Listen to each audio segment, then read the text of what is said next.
Alumnos a una sesión más. Muy buenas noches, un gusto saludarlos. Les saluda el maestro Abel Ruiz. Muchísimas gracias por participar en esta sesión.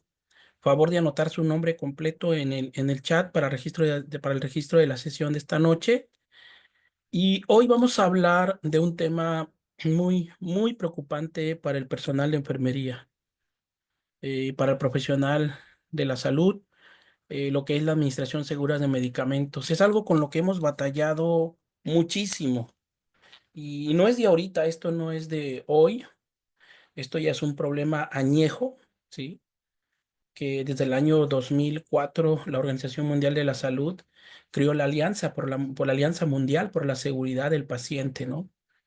Eh, Nosotros hemos sido testigos en nuestra institución de los eventos adversos que se han presentado con los pacientes de nuestra institución, los compañeros que lamentablemente se han visto inmersos, ¿no? En una demanda legal en cuanto a la administración de medicamentos. Hay un caso muy sonado que sucedió en el estado de Chiapas, específicamente en Tuxtla Gutiérrez, Chiapas, en el caso de un, re- de un gemelito, eran dos pacientes gemelos, nacieron prematuros y estos pacientitos necesitaban pues estar en la UCI para administración de pues continuar con su tratamiento, ¿no? Y su vigilancia y sobre todo porque eran prematuros. La historia cuenta que a uno de los gemelitos, ya ven que los pacientitos, prematuros, este, al quien se le puede instalar un catéter venoso periférico corto, o sea, una venoclisis, se le instala la venoclisis, pero se le pone lo que es el famosísimo avioncito, ¿no? Lo que le ponemos nosotros en la muñeca, que en la muñeca el avioncito y le ponemos venda y todo, ¿no? ¿Y eso por qué lo hacemos? A ver, ¿por qué ponemos un avioncito a nuestros pacientes pediátricos, a nuestros neonatos? ¿Por qué? ¿Cuál es la respuesta? ¿Por qué lo hacemos?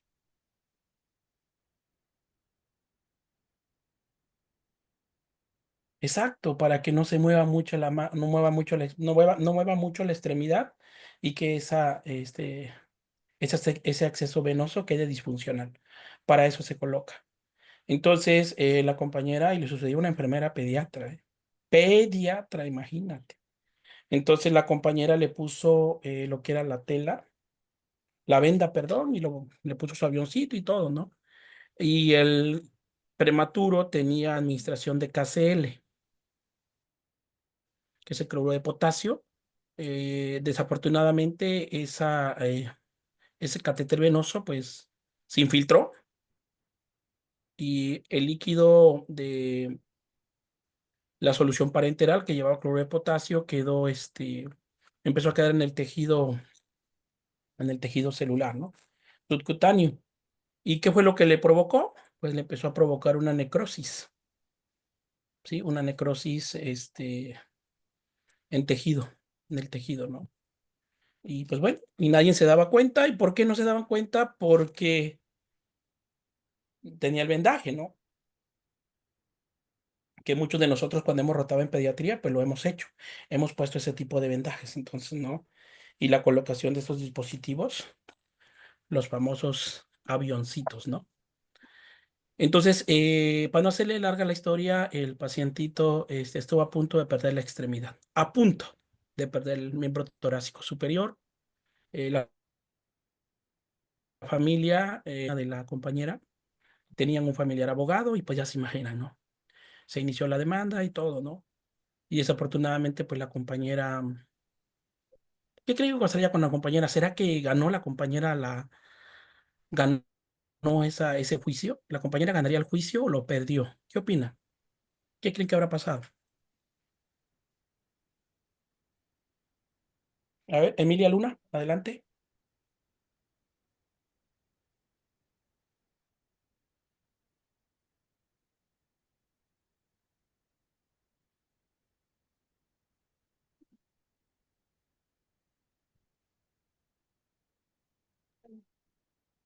¿no? Creo que no está Emilia Luna, ¿no? Bien. Desafortunadamente, pues lo perdió la compañera. Lo perdió, no fue a la cárcel, pero la familia le otorgó el perdón. Lo único que la familia le solicitó al juez, que le suspendieran de por vida la cédula profesional. Y yo te pregunto a ti, ¿tú qué harías si te suspendieran tu cédula profesional de por vida? ¿Tú qué harías? A ver, ¿cómo te sentirías si eso te llegara a pasar a ti? Disculpe, maestro, aquí estoy. Sí, aquí estoy, maestro. Lo que pasa es que ando un poquito mal de la garganta. Ah, ok, Emilia. Sí, sí, no se preocupe, lo puede comentar en el chat. Pues prácticamente para nosotros como profesionales de la salud se acabaría nuestra vida laboral. ¿Sí o no? Acabaría nuestra vida laboral. Probablemente por ahí podríamos andar trabajando de manera clandestina, por así decirse, ¿no? Pero en una institución de salud, ya no. Sí, ¿No te maestro, crees? disculpe. Ya actualmente en nuestro hospital ya los aviones, eso eran de años. Ahorita ya no se utilizan. Qué Ya bueno que ya no se se utiliza. evitaron los aviones. Qué bueno, qué bueno. Sí, porque eso provocó que este prematuro estuviera a punto de perder la extremidad. Bueno, tenemos dos imágenes. Aquí dos imágenes. ¿Quiénes han manejado catéter de línea media, compañeros? Un catéter de línea media que está acá. ¿Quiénes lo han utilizado? Catéter de línea media que lo hayan manejado. ¿No? Miren, los catéteres de línea media no es una venoclisis, ¿eh? No, no, no, no. Hay una gran diferencia en un catéter de línea media a una venoclisis. Bueno, la venoclisis nosotros coloquialmente la conocemos así, no venoclisis, pero su nombre real es un catéter venoso periférico corto, ¿sí? Ese es su nombre real. Ahora, en el caso de la línea media, yo he visto a muchos compañeros cuando la manipulan, déjame, fíjate, déjame decirte, fíjate. El catéter de línea media los compañeros la manipulan sin guantes estériles. Y yo quisiera hacerte una pregunta, ¿será correcto manipular un catéter de línea media sin guantes? No, no es correcto. Ni siquiera el catéter corto se debe manejar sin guantes. Son procedimientos invasivos. Totalmente de acuerdo, sí es. Sí, bueno, acá nos conocemos no como catéter, ¿cómo menciona usted? De, ¿De línea media o de línea media. Ajá, no, acá los conocemos como catéter largo. Es Ujú, pues un símil de un catéter central, vaya, solo que estos pues se así colocan, se es, insertan en basílica, en brazo, exacto. Así es y como no el llegan ejemplo. a, ajá. Así Eh, es. sí, entonces todo acceso vascular se debe manejar con guantes desde la instalación, Así llámese es, correcto. corto, cualquiera. Así es, totalmente, ¿no? Y entonces, imagínate dónde queda la seguridad del medicamento cuando vas a aplicar tú a un paciente. Bien, de este lado tenemos una bomba de infusión. En esta bomba de infusión, muchos de nosotros hemos cometido errores en la programación. ¿Cuántos de aquí sí saben dominar a la perfección las bombas de infusión? O sea, la programación. ¿Cuántos sí lo dominan a la perfección?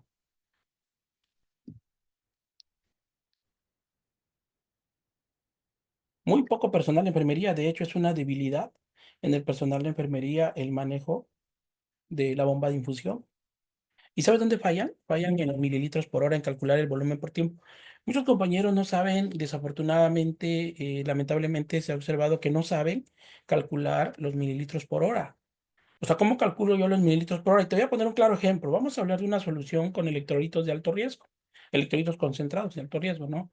Ya, vamos a tener una infusión, solución salina de 1000 más 40 equivalentes de KCl para 8 horas. La pregunta es cuántos mililitros por hora le vas a aplicar tú al usuario.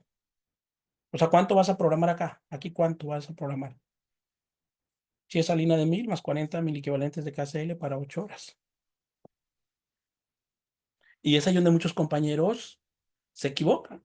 ¿Y qué hacemos nosotros? Muchos que hacemos, como ya vemos que tiene la programación, la bomba de infusión, nada más le damos continuidad, programamos nada más los 1000 mililitros y le damos clic, iniciar, ¿no? Pero confiamos que en la compañera, la programación de los mililitros por hora que hizo, quedó realmente así. y no lo corroboramos. Entonces tenemos que tener mucho cuidado en eso, sobre todo hablando de medicamentos de alto riesgo, ¿no? En cuanto a las soluciones parenterales que llevan electrolitos concentrados, tienen que aforarse, aunque la indicación médica no diga aforarse. No dice aforarse la indicación médica, pero se tienen que aforar. Por ejemplo, del ejemplo que te puse en la solución salina de 1000, pues una solución cloruro de sodio al 0,9%. Ahí que vamos a hacer una ámpula de cloruro de potasio, trae 20 mil equivalentes y equivale igual a 10 mililitros. Entonces son 40 mil equivalentes. Voy a tomar 10 más 10, serían 20 mililitros. Entonces a la solución de 1000 le voy a extraer 20 mililitros de solución y la voy a completar con los 20 mililitros de cloruro de potasio y me va a quedar una solución ahora sí de 1000 mililitros. Y en base a ello yo voy a hacer mi distribución para 8 horas, que en sí me queda 125 mililitros por hora, es lo que va a llegar programado mi bomba de infusión, que es lo que se tiene. Ahora, hay muchos compañeros que no hacen esa aforación porque dice, es que en la indicación médica no me dice que yo lo afore, ¿sí? Nada más me dice que yo lo administre. O sea, cuando a mí me dicen aforar, yo lo hago, por el caso de las aminas. En el caso de las aminas, pues sí se aforan, como, porque viene indicación médica. Pero aquí se tiene que hacer, ¿sabes por qué? Porque mira, aquí lo que va a pasar es que le vas a estar ingresando más líquido al paciente, de la primera, mi líquido al paciente. Aquí el estatus es que se tiene que pasar si es la única solución de base que tiene el paciente, solución salina de 1000 mililitros, más 40 milicovalentes de KCl, ese paciente tiene un estándar de 3000 mililitros en 24 horas con solución base. Pero si tú le agregas los 40 de KCl y esos 40 milicovalentes de KCl que equivalen a 20 mililitros más por cada solución en cada 8 horas, estamos hablando de 60 mililitros extra de solución, porque ahí ya no sería 125 mililitros por hora, porque ahí tú tendrías que dividir, y es lo que hacen muchos compañeros, toman 1040, ¿sí? Agarran 1040 y lo dividen entre 8 para calcular su programación en la bomba de infusión, y ya toca 130 mililitros por hora. Y ahí lo que estaríamos haciendo con el paciente es ingresarle más líquido. Y va a llegar un momento que pues, el paciente van a empezar a fallar sus mecanismos reguladores de eliminación de líquidos y mi paciente se va a empezar lo que nosotros conocemos como la anasarca, ¿no? Se va a empezar a encharcar mi paciente, a dematizar, ¿no? Entonces, sí se tienen que aforar. Entonces, no hay que confiarnos en la programación de la bomba que tiene el paciente. Yo voy a hacer mi propia programación, mi propia preparación y mi propia administración. Entonces, es algo muy importante. Pues bueno, la administración de medicamentos.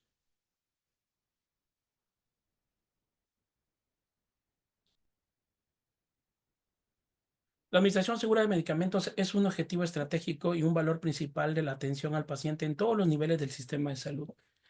Mira, lamentablemente déjame comentarte que en un primer nivel de atención también ocurren eventos adversos, ¿eh? Muchos eventos adversos en un primer nivel de atención. Y alguien podría decir, no, es que en un centro de salud yo no creo que haya eventos adversos. Claro que hay eventos adversos. Desde luego que sí hay. ¿Y sabes cuál es uno de los eventos adversos más graves que ocurre en primer nivel de atención? En cuanto a la medición de glicemia capilar en ayunas, ¿no? Llega el usuario, viene al centro de salud, se encuentra la enfermera, viene a hacer su medición de glucosa este, en ayunas para saber, el paciente no es diabético, él viene como para detección, ¿no? Viene, se mide la glucosa y en ayunas, y bueno, el paciente denota una cifra de 110, perdón, 115 miligramos por decilitro es lo que denota el glucómetro en una glicemia capilar. Ahora, la pregunta acá es para ti, alumno, ¿tú qué le dirías a ese paciente? ¿Está bien su glicemia capilar que acabas de medir? ¿Sería correcta? ¿Qué le dirías? Porque los pacientes siempre te van a preguntar, ¿está bien mi glucosa? ¿Tú qué le dirías?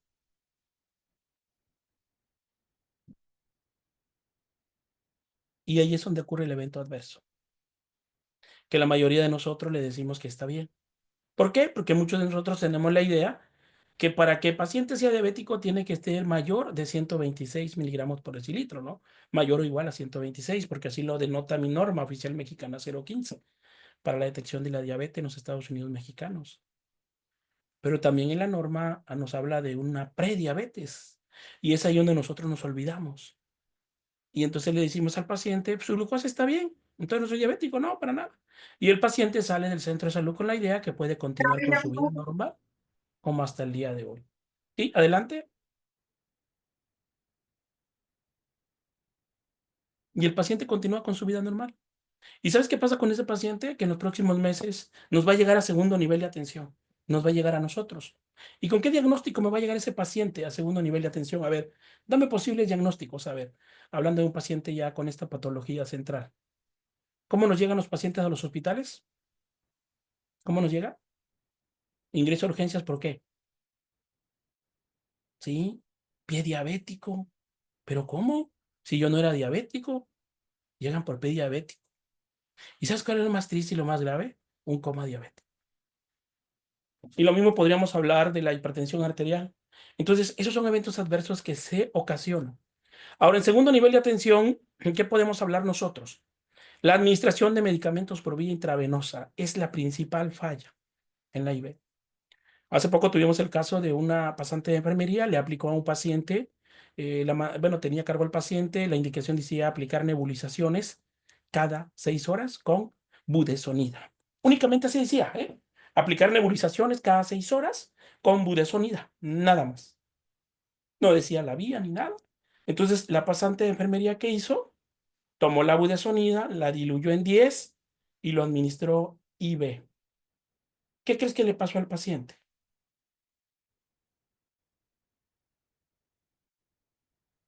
Se puso mal. ¿Sí? El paciente entró en un shock anafiláctico. Se tuvo que actuar para poderlo sacar. Afortunadamente salió el paciente. Entonces, un error o una falla en la administración de medicamentos puede tener consecuencias irreparables para el paciente que afectan directamente a la familia y a la comunidad. ¿Sí? Y desafortunadamente, por todos los eventos adversos que nosotros mismos hemos provocado en los hospitales, ¿sabes qué ha pasado, alumno? ¿Sabes qué ha pasado? La población ya no confía en ti, ya no confía en mí, ya no confía en nosotros. Y desafortunadamente pagamos justos por pecadores, lamentablemente. Probablemente tú seas una excelente enfermera y apliques tus protocolos de seguridad y calidad en el paciente al 100% de cumplimiento y efectividad. Y te felicito. Pero desafortunadamente allá afuera, desafortunadamente, no está pasando lo mismo. Hoy en día nosotros tenemos un problema grave, alumno, grave, alumno. Por eso tú como alumno del diplomado en seguridad y calidad del paciente, que estamos a punto de terminar este diplomado, alumno, perdón, una de las recomendaciones que yo te voy a dar al terminar el diplomado y cuando te entreguemos tu documento, cuando se te entregue tu diploma, el día de la graduación, que, que te vas a llevar una responsabilidad, fíjate, una gran responsabilidad, alumno del diplomado en seguridad del paciente, enseñar lo que tú has aprendido acá, enseñar. ¿Y cuál es el principio principal acá? ¿Cuál es el principio principal? Conciencia. Conciencia. En quirófano se le llama conciencia quirúrgica, ¿sí? En hospitalización o en otros servicios se le llama conciencia nada más. Tener conciencia de lo que estás haciendo, ¿sí? De los errores que estamos provocando a los pacientes. La administración de medicamentos a los pacientes en las instituciones de salud es un proceso complejo, con múltiples pasos que dependen de una serie de decisiones y acciones. Pero esa serie de decisiones, sobre todo las acciones, son las que realiza el personal de enfermería. Mira, cuando ocurre un evento centinela, nosotros ya sabemos la definición de evento centinela.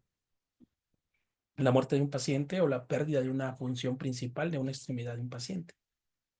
Sabemos que la familia va a demandar, va a proceder penalmente. Y como nosotros enfermería somos el último eslabón y somos los que administramos el medicamento IV, van a ir contra nosotros. El médico fácilmente se va a liberar de esto. Él va a decir, yo di la indicación médica, ella es una licenciada en enfermería con título y cédula, si ella lo aplicó así, no es mi responsabilidad. Mi competencia laboral mía es dar las indicaciones médicas y punto. De ahí no me compete. Y entonces nosotros, personal de enfermería, son los que llevamos esas acciones, pero esas acciones son complejas que hacemos nosotros, ¿sí? Y allí es donde está en juego, primero que nada, nuestra profesión y dos, nuestra propia libertad. Y sobre todo, ¿por qué? ¿Sabes por qué? Porque ahorita con el nuevo sistema judicial que se va a implementar a nivel nacional, vienen muchísimos cambios, ¿eh? Déjame decirte que vienen muchísimos cambios, alumno. Y uno de los cambios principales que vienen es que el proceso, ahora sí, la parte de la impartición de justicia en México va a cambiar. No sé si en lo personal tú estás preocupada o preocupado por esto, no sé si tú estés preocupado. Yo te comparto que yo sí estoy preocupado, la verdad, ya tengo miedo. Sí, porque esas personas que esas elecciones se van a llevar el 5 de junio de este año y es un paso prácticamente para nosotros como personal de enfermería, vamos a quedar a la deriva, porque estas votaciones las van a hacer la población, va a votar por ellos. Y si lamentablemente tú o yo nos vemos inmersos en una demanda legal, pues como siempre, ellos van a tener que apoyar al pueblo, ¿no? Quien los puso. Y desafortunadamente a nosotros, personal de enfermería, pues no. Entonces vamos a quedar a la deriva, ¿no?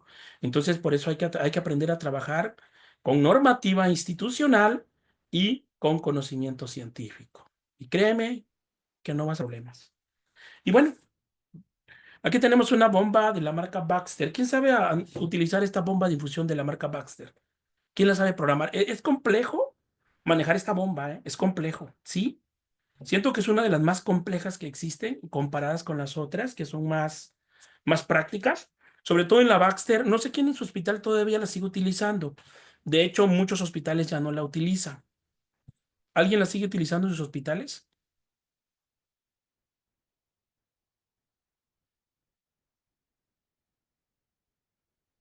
¿Nadie? Ok. Es complejo estas bombas, ¿eh? Y muchos de nosotros nos podemos equivocar ahí en la programación. Y una de las recomendaciones que siempre yo les hago a los estudiantes, a los alumnos, a los compañeros, es que, mira, si no sabes usarla, mejor pregunta. De verdad pregunta y mejor mil veces, pues no sé, que digan que no sabes y que no, pero es mejor que te tengan en ese estigma a que tú cometas un evento adverso y pueda ir más allá ese problema, ¿no? Y pues bueno, este proceso comienza con la selección y prescripción de medicamentos por parte del médico, seguido por la participación de la farmacia que distribuye el medicamento y le encamina hacia las unidades asistenciales. Todos nosotros sabemos cómo funciona nuestro hospital, ¿no? En todos los servicios de los hospitales del territorio nacional hay una jefe de piso en cada servicio. Vamos a hablar del servicio de medicina interna, ¿no? En medicina interna está la jefa, ¿sí? La jefa de piso hace la solicitud diaria de fármacos, diaria, tanto fármacos intravenosos, fármacos orales o tópicos, ¿sí? Y solicita a la farmacia el surtido de su colectivo de medicamentos, ellos lo envían y ya la jefa de piso distribuye a su personal a cargo sus medicamentos, ¿vale? Entonces, ahí empieza la falla. ¿Por qué? Porque, por ejemplo, cuando actualmente nosotros tenemos una carga laboral en los hospitales. No sé si en tu hospital esté pasando la misma situación, pero hay una carga enorme, enorme de carga de trabajo, ¿no? Yo me ha tocado ver compañeros que tienen hasta 10 pacientes en una jornada laboral. Y yo le digo, es que, ¿cómo le haces para sacarla a su 10 pacientes? No, créeme que yo no sé. Si yo con 7 ya ando, pero súper estresado, imagínate con 10. Y la respuesta de mi compañero me dice, es que yo solo mido signos vitales y aplico medicamentos, ¿sí ve? Nada más, ya no hago nada más. Ahora, está pasando, los tenemos que bañar, si su condición clínica lo permite, tenemos que dar baños de esponja, tenemos que dar cuidados generales de enfermería, etcétera, etcétera. Entonces nos estamos mecanizando tanto enfermería que nos enfocamos nada más en las funciones principales de signos vitales y medicamentos. Y al tener una sobrecarga laboral, muchos de nosotros en el momento de administrar medicamentos nos equivocamos y ahí es donde ocurren esos eventos adversos. Ahora, me gustaría que tú me comentaras en tu hospital cómo trabajan. Mira, la manera correcta para trabajar y para administrar medicamentos es la siguiente. Muchos de nosotros tenemos mala praxis. Estamos hablando del piso de medicina interna, como ejemplo, ¿no? Entonces, ¿yo qué voy a hacer? Mira, yo llevo mi Cardex, indicaciones médicas, voy con mi carrito de trabajo, llego al frente de la cama del paciente, hago la doble verificación, ¿sí? ¿Con qué se hace la doble verificación? ¿Con qué lo hacemos? ¿Cuáles son los dos datos para identificar a un paciente correctamente? ¿Cuáles son? Nombre completo del paciente y fecha de Y nacimiento. fecha de nacimiento. Correcto. Y es doble verificación. ¿Con qué? Membrete de cabecera del paciente y pulsera, identificación del paciente y indicación médica del paciente. Y lo voy a hacer 2 veces, corroborando. En base cuando yo voy a administrar mi medicamento, ahorita mi paciente van a ser las 8 de la noche, ¿sí? Van a ser las 8 de la noche. Ya voy a empezar a preparar medicamentos, ya estoy aquí, le voy a poner su ceftriaxona de las 20 horas. Y estoy aquí con mi paciente, don Juanito, ¿ok? Aquí enfrente de su cama de él, preparo mi ceftriaxona, hago mi doble verificación y en ese momento lo instalo. Y pongo el método de infusión continua y le programo el goteo a mi medicamento. Y así me voy con otro paciente con el medicamento que le corresponda. Ese es el proceso correcto para administrar medicamentos intravenosos o vía oral a nivel intrahospitalario. ¿Qué hacemos muchos de nosotros? Desde la central de enfermería sacamos nuestra charola clínica y preparamos todos los medicamentos y los membretamos con tela adhesiva. ¿Cierto o falso? En Monterrey ya no se hace así, maestro. Está prohibido. Perfecto. ¿Alguien más que sí lo haga así? ¿Que lo sigan haciendo en sus hospitales? En la mayoría de los hospitales de aquí del estado de Oaxaca, nosotros somos del estado de Oaxaca, trabajan de esa manera. Y es ahí donde vienen todas las fallas. Y sobre todo, ¿sabes por qué? Porque le ponen cama. Cama 412, ketorolaco, 18 horas. Cama 415, metronidazol, 18 horas. Y lo van haciendo por número de cama, no con los dos identificadores del paciente. Entonces es una manera incorrecta para administrar los medicamentos. ¿Ok? En la mayoría de las instituciones, el enfermero o enfermera o el equipo de enfermería lleva a cabo la preparación de medicamento antes de su administración. Después se registra la administración del medicamento y se vigilan posibles reacciones. El proceso involucra a médicos, farmacéuticos, enfermeros y equipos de enfermería, además del paciente y su seguridad. Y bueno, mira, estamos hablando del piso de medicina interna, ¿no? En muchos hospitales ya están utilizando un servicio que se llama la central de mezclas. ¿Quiénes utilizan la central de mezcla en sus hospitales? ¿Quiénes las tienen activas? Hospital ¿Alguien? 25 del IMSS. Ok. Nosotros ahí en el Hospital 25 tenemos, ahí se manejan los medicamentos, por ejemplo, los de alto costo, maestro, imipenem, meropenem, hasta los antibióticos. Bueno, es que como tenemos este departamento de oncología, ahí se diluyen las quimioterapias. Entonces hay una central de mezclas, una para las quimios y otra para los antibióticos. Entonces ya se le da en la solución para que no las pasen en 20, ¿verdad? Que casi como todo mundo la quiere hacer, pasar en 20. Ok, Ujú. así es. Acá nosotros sí tenemos central de mezclas y Ok, muy personal bien. capacitado para eso. Ok, Gracias, muy maestro. bien. Muy bien. Gracias. Miren, hay una parte en cuanto a la central de mezcla que al menos desde el punto de vista de la seguridad del paciente no aplica. ¿Por qué? Porque por normativa dice, yo preparo, yo ministro y yo registro Y y yo yo. Exacto. respondo. Pero en la central de mezcla se rompe eso, se rompe esa secuencia. ¿Cuál se rompe? El paso uno. Mira, todos somos seres humanos. ¿Nos podemos equivocar? Claro que nos podemos equivocar. Mira, actualmente el personal de enfermería tenemos muchos problemas, muchísimos problemas. Y te voy a decir un problema, mira, te voy a dar una estadística que publicó el INEGI hace poco en su último censo. Alarmante, ¿eh? Alarmante, fíjate, para el personal de enfermería.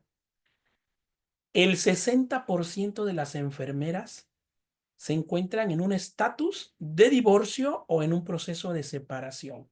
Y la pregunta es, ¿con quién se quedan los hijos?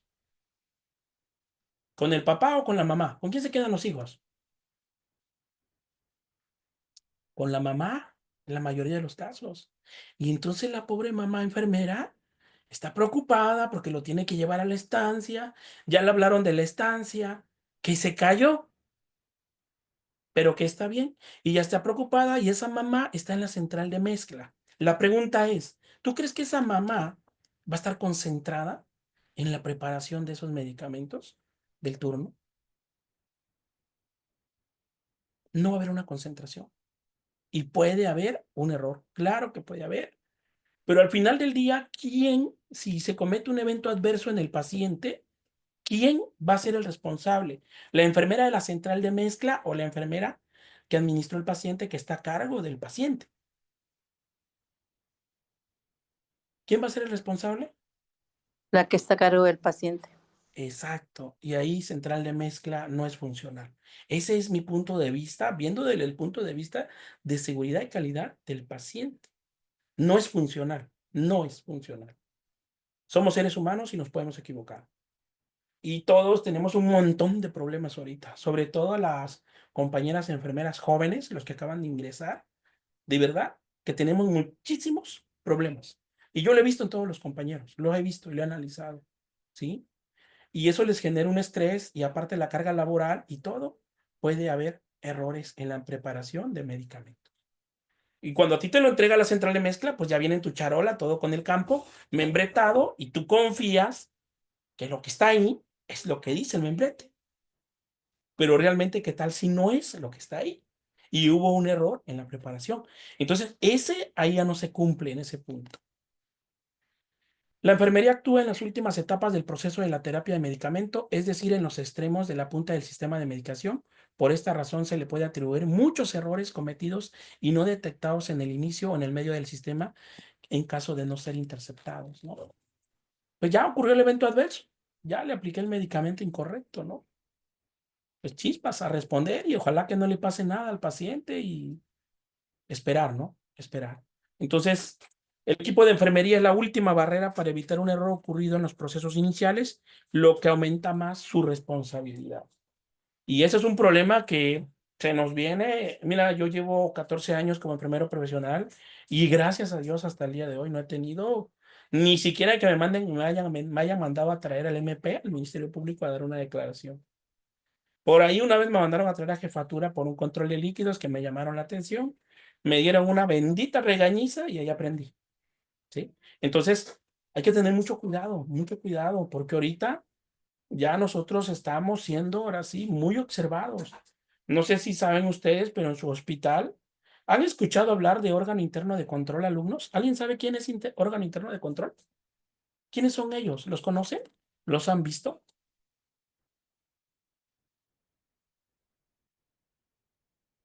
¿No? Ven, te paso el dato, mira. ¿Quién es órgano interno de control?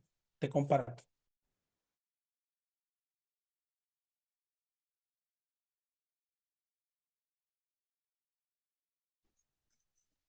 Bueno, no sé si tú sabes, alumno, que en tu hospital existen cámaras. ¿Sí sabías que hay cámaras en tu hospital?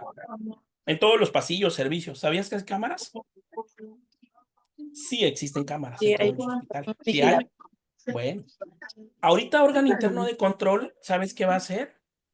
Van a empezar a revisar esas cámaras. ¿Qué estamos haciendo nosotros en el hospital? De la bolsa esa. ¿Y qué hacemos nosotros? La mayoría de nosotros, ¿qué hacemos? Que es una mala praxis que no debemos hacer. A ver, ¿qué hacemos? A ver, dime, tú lo sabes. A ver, ¿qué hacemos? Una mala práctica.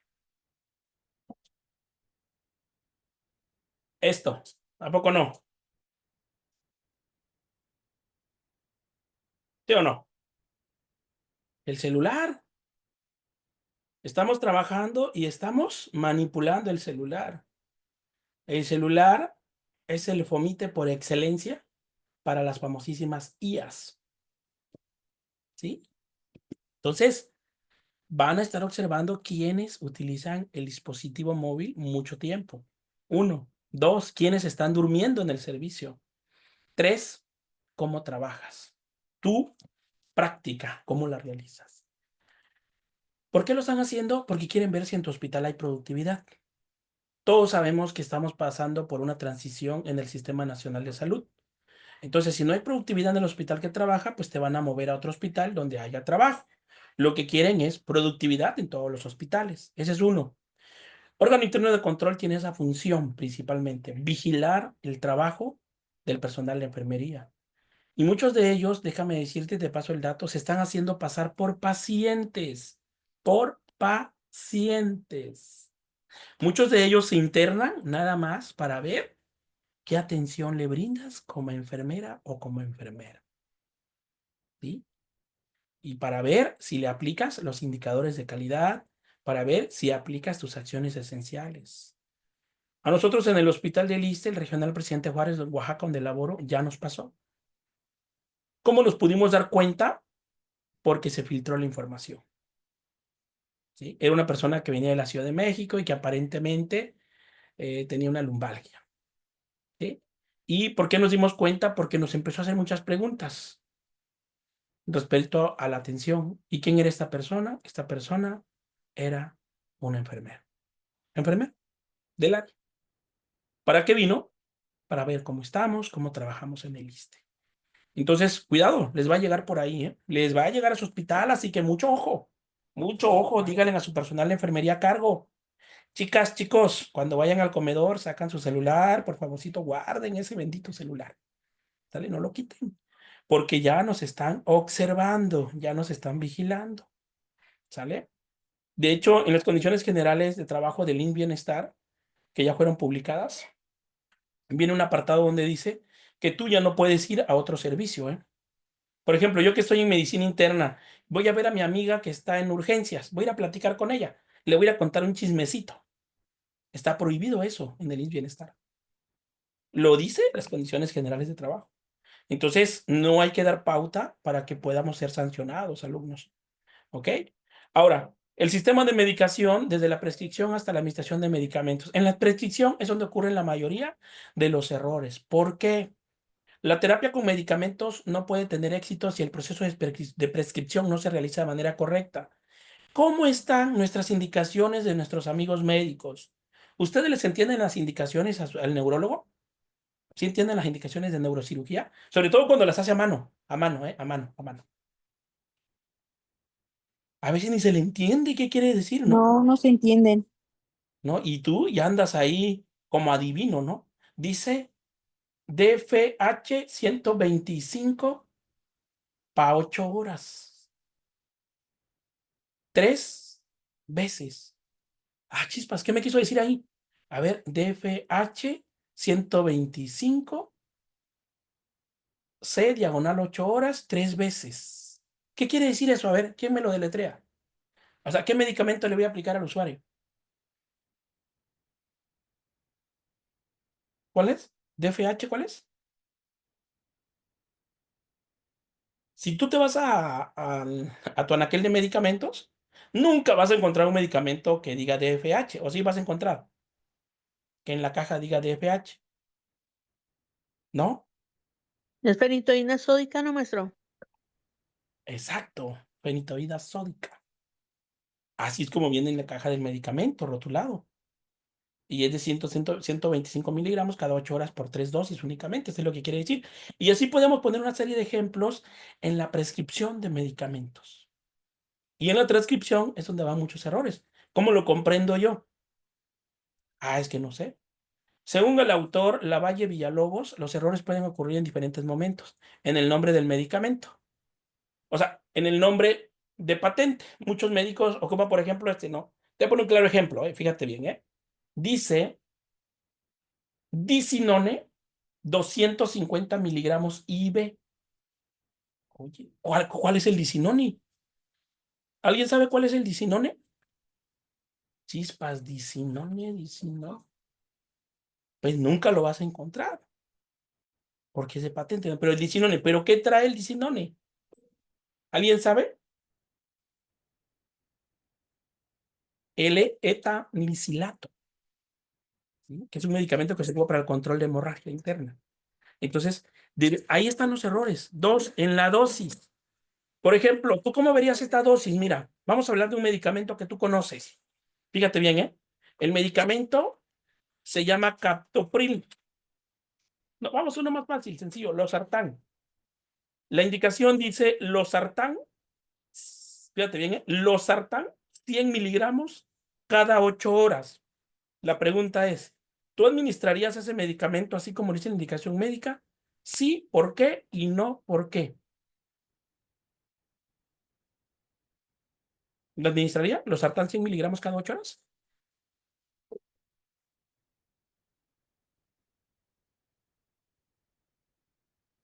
No, no, porque losartán se administra 50 miligramos cada 8 horas como máximo, dosis máxima. Cada 12 horas o cada 24 horas, pero nunca 100 miligramos. Entonces, ojo, ahí ocurren los errores. El médico se puede confundir y tú tienes que tener conocimiento de farmacología. En el uso del punto decimal también, en la vía de administración, en el tiempo de infusión y en la interpretación de las informaciones prescritas por los médicos. ¿Qué significa la palabra? Por ejemplo, viene la indicación metamizol sódico, 1 gramo, IB, una letra L mayúscula y una diagonal D. ¿Qué significa eso? L mayúscula, diagonal D. Significa lento y diluido.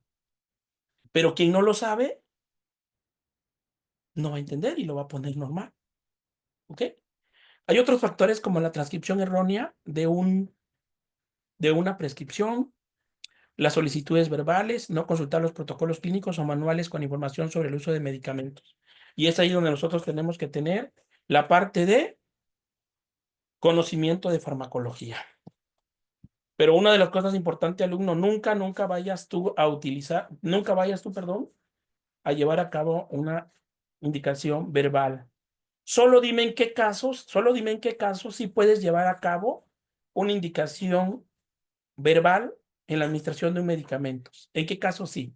¿En qué caso aplica únicamente? En las urgencias, no, maestro, y nada más en quirófano. Correcto. En urgencias. En las Ujú. urgencias que tenga el paciente. Está en peligro la vida del paciente. Ahí sí, se tiene que aplicar.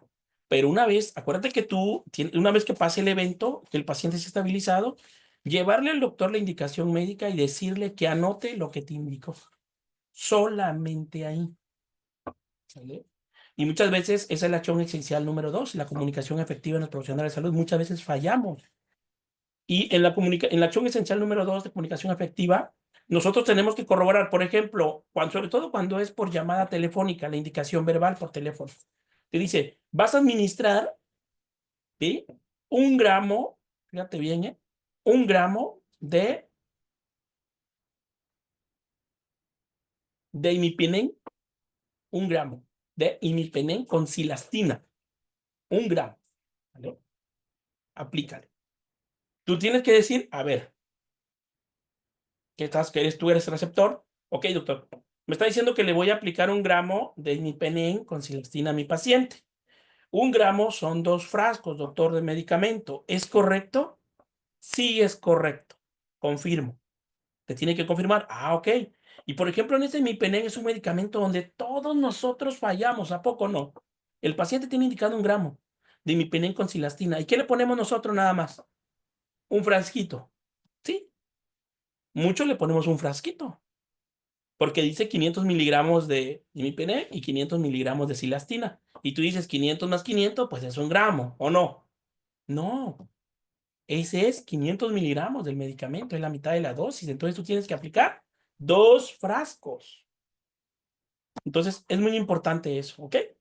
Ahora, en cuanto a la dispensación, las farmacias de los hospitales tienen la función principal de dispensar y distribuir medicamentos según la prescripción médica. Esta distribución tiene como objetivo satisfacer las cantidades y especificaciones requeridas de forma segura dentro del tiempo requerido para el paciente adecuado los medicamentos prescritos. Se tienen que llevar a cabo, ¿sí? Mira, es obligación de la institución darte medicamentos y sobre todo aquí en la dispensación de medicamentos hay uno de los errores más comunes que está pasando ahorita, que ahorita se está presentando, déjame decirte, ¿eh? Y te voy a poner un claro ejemplo. Actualmente, no sé si en tu hospital está ocurriendo pero aquí en el ISSSTE, creo que aquí también hay compañeros familia ISSSTE. que los antibióticos, vamos a hablar de un antibiótico, ertapenem 1 gramo, ¿sí? El paciente tiene 1 gramo cada 8 horas. Le toca a las 10 de la mañana, 6 de la tarde y 2 de la mañana. Entonces, se está haciendo el surtimiento, la dispensación en farmacias, se hace el colectivo de medicamentos, pero son las 12 del día y todavía no llega tu gramo de ertapenem. No llega todavía. Y el ertapenem, tu jefa te lo está entregando a la 1 de la tarde, tu jefa de piso. Y ahí tú en ese momento vas a proceder a administrar ese medicamento. Pero ¿qué pasó ahí?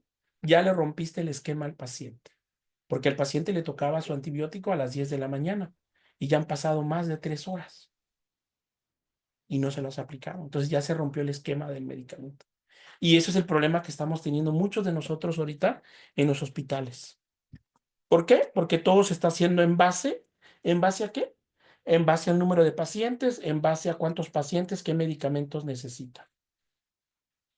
Y pues bueno, aquí tenemos una lista de los posibles errores de los suministros y distribución de medicamentos. Se refieren a lo siguiente. Primero, número 1, suministrar un medicamento diferente del prescrito.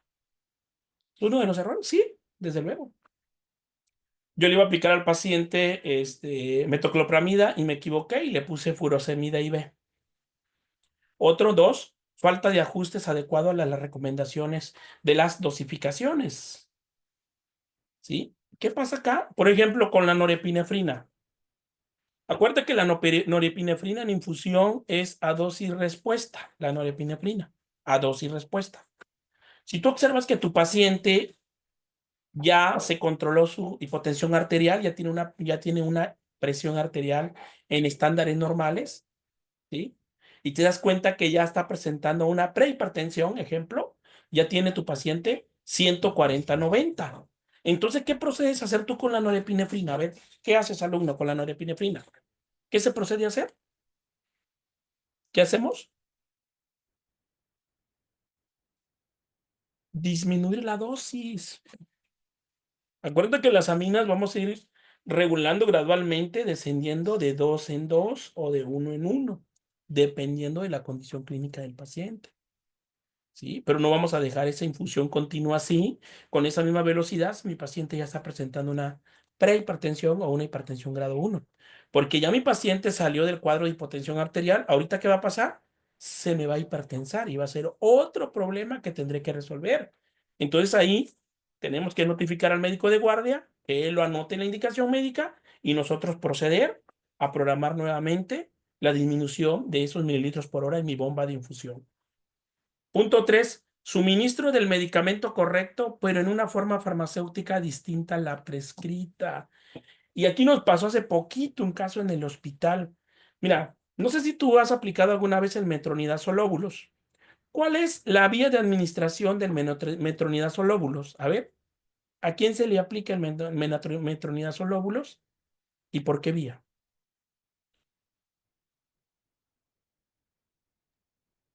Por vía vaginal, ¿no, maestro? Así ¿A quién? es. O sea, a las mujeres, a los pacientes que tengan indicado su medicamento.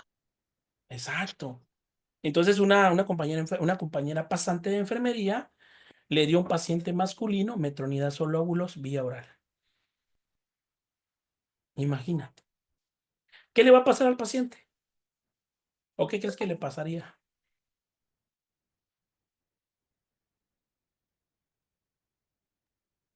Pues no creo que tan grave como cuando es IB, pero sí ya son eventos adversos esos.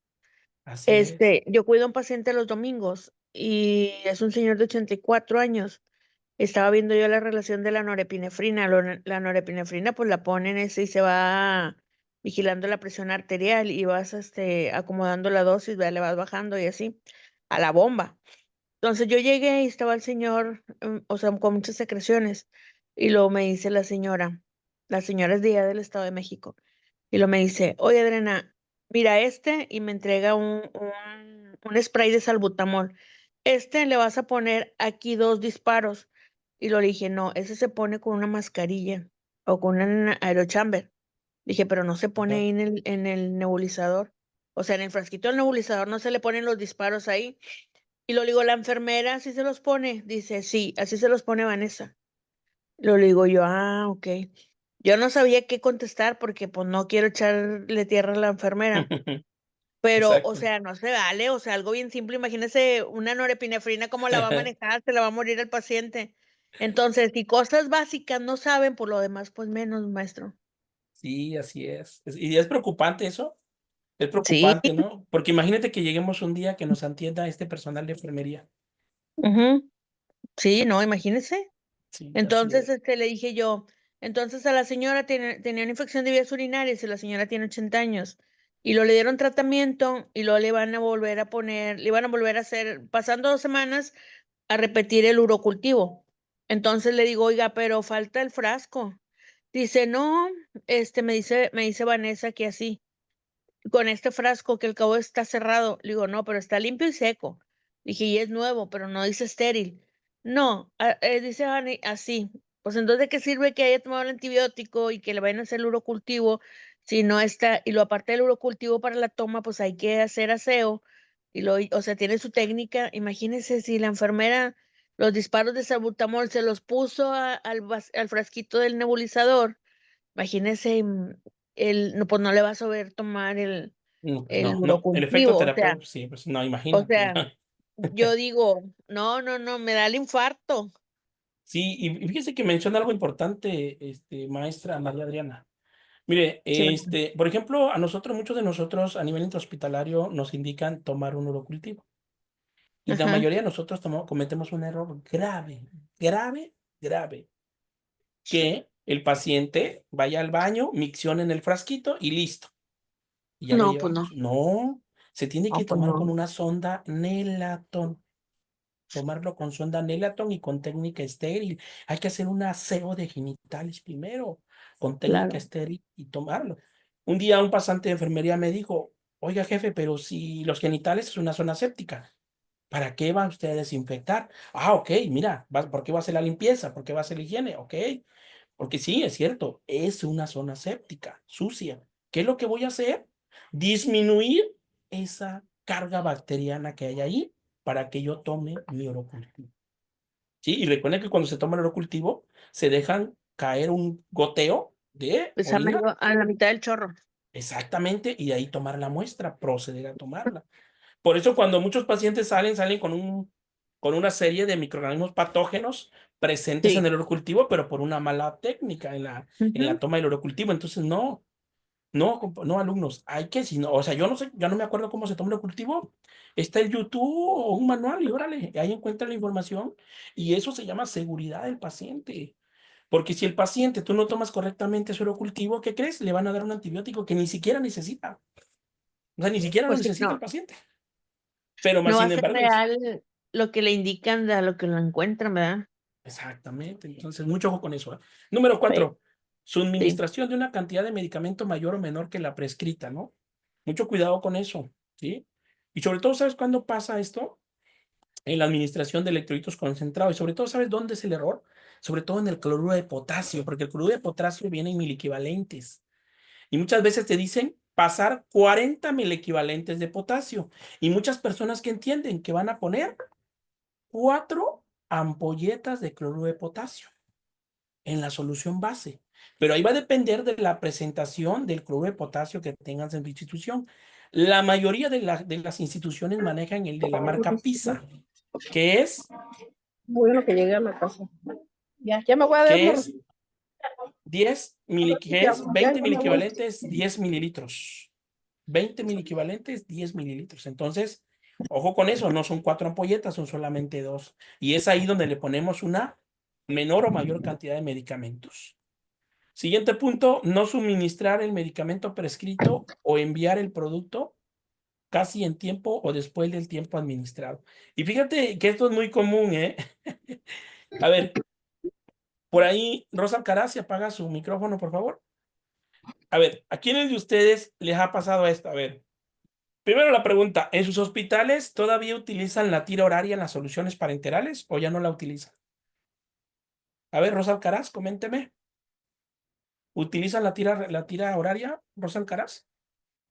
Mm, no, buenas noches. Voy a ingresando profesores que venía manejando. por eso se me prendió el micrófono, perdón. No, No no se usamos la preocupe, tira horaria. ya no. Pero sí le ponen ahí en el frasco solución con cuánto entregan la solución al siguiente turno. Ah, sí, en las hojas de enfermería sí, sacamos lo equivalente a los mililitros por hora y se plasma en la hoja de enfermería y ya se le deja a la compañera diciendo cuántos mililitros están por pasar y cuántos administraron durante el turno. Okay. Y sabe que muy bien, gracias Rosa. Y sabe muchos de los que hacemos cuando ya vamos a entregar el turno y tenemos que entregar 500 mililitros y solo han pasado 300 mililitros. Entonces, ¿qué hacemos? Ya voy a entregar el turno, entonces, ¿qué hago? A ver, dígame qué hacemos, a ver. ¿Qué hacemos? Pues le abren Le a ab- chorro. Exacto. Le abre para que se equivale a lo que dice mi hoja, lo que voy a entregar, ¿no? Y eso es malo, malo. Sobre todo si tiene electrolitos concentrados, mucho cuidado con eso. O si tiene algún otro medicamento en infusión, o sea, no. O sea, la bomba de infusión te va a llevar al pie de la letra los mililitros que vas a entregar al final de tu turno. Pero si no, si tu solución base no tiene bomba de infusión, olvídate. No es bueno hacer eso, ¿eh? Muchos compañeros lo hacemos, esa mala práctica, ¿no? Un sistema de distribución de drogas se inicia a partir de la solicitud de medicamentos a la farmacia para completar la necesidad de estos productos durante un determinado periodo, ¿no? En la práctica hay 4 tipos de sistemas de entrega de medicamentos, lo que es la colectiva, la individual, la mixta y por dosis única. El sistema ideal es la distribución por dosis única, ya que con él no hay una menor probabilidad de error, que quiere decir que a cada paciente le vamos a dar su dosis de medicamento, que es lo que actualmente se está haciendo. Pero esa dosis única de medicamento nos está llevando a una escasez increíble de medicamentos, ¿eh? Porque al menos, no sé de los que están presentes, quiénes tienen su guardadito en el hospital? Que tienen su guardadito de ceftriaxona, metronidazol, albúmina. ¿Sí? Hay jefes de piso que tienen sus guardaditos, ¿eh? Sí los tienen. Y que es con lo que empiezan a trabajar en el inicio de turno, mientras les surten su colectivo principal. Entonces, los guardaditos ya se acabaron, ya no vamos a poder tener guardados. Ya no, porque ya va a ser por dosis, por paciente, que es como nos los están dando, ¿no? El sistema de dosis colectiva es un sistema en el que las solicitudes de medicamentos a la farmacia se hacen por transcripción de prescripciones médicas del enfermero directamente del médico con la prescripción electrónica. La farmacia envía una cierta cantidad de medicamentos que serán almacenadas en las unidades y que se administrarán de acuerdo a la indicación médica del paciente y de acuerdo a lo que se realiza. Dice Eli Ramírez, años tiene que ya no se utiliza la tira horaria. Así es, pero al menos aquí en Oaxaca se sigue utilizando en muchos hospitales. ¿Sí? Lo siguen utilizando todavía. ¿Sí? ¿Y cuál era la utilidad práctica de la tira horaria? ¿Cuál era? A ver, ¿cuál era? ¿Quién me dice? ¿Cuál era la utilidad práctica? Porque sí tenía una utilidad práctica. ¿Cuál era? Pues más o menos le programábamos, maestro, las horas a como iban pasando, ¿verdad? Y Exactamente. nosotros volteábamos a ver la tira.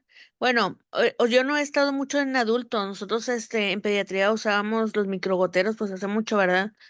Y luego ya después las bombas de infusión. Y más cuando estaba en oncología, pues se utilizan las bombas de infusión, para las soluciones. Pero no, ahorita ya no se usan o sea, no quiere decir que como quiera se esté pasando bien. O sea, lo usan, pero ya no lo usan, pero pues sí, ahí a veces están los planes para 24 horas desde las 12 del día y llegas a las 20 horas y está el mismo, como si fuera que se acabara de iniciar. O sea, ya no hay control sobre eso.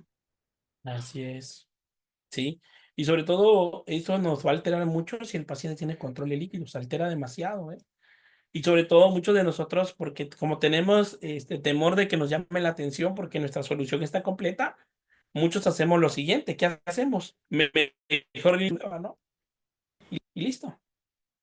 Me evito de problemas. Pero si el paciente tiene control de líquidos, ahí está el detalle, ¿no? Porque ya no va a concordar, ¿sí? Cuando un paciente tiene control de líquidos, hay unos mililitros por hora de solución base que le van a pasar en cada hora. Y si tu solución va muy atrasada y tú inicias una nueva, pues no va a tener esos mililitros el paciente. Y por el momento que cuando hagas tu control de líquidos, tus resultados, pues te va a salir probablemente un balance negativo o positivo, dependiendo, ¿no?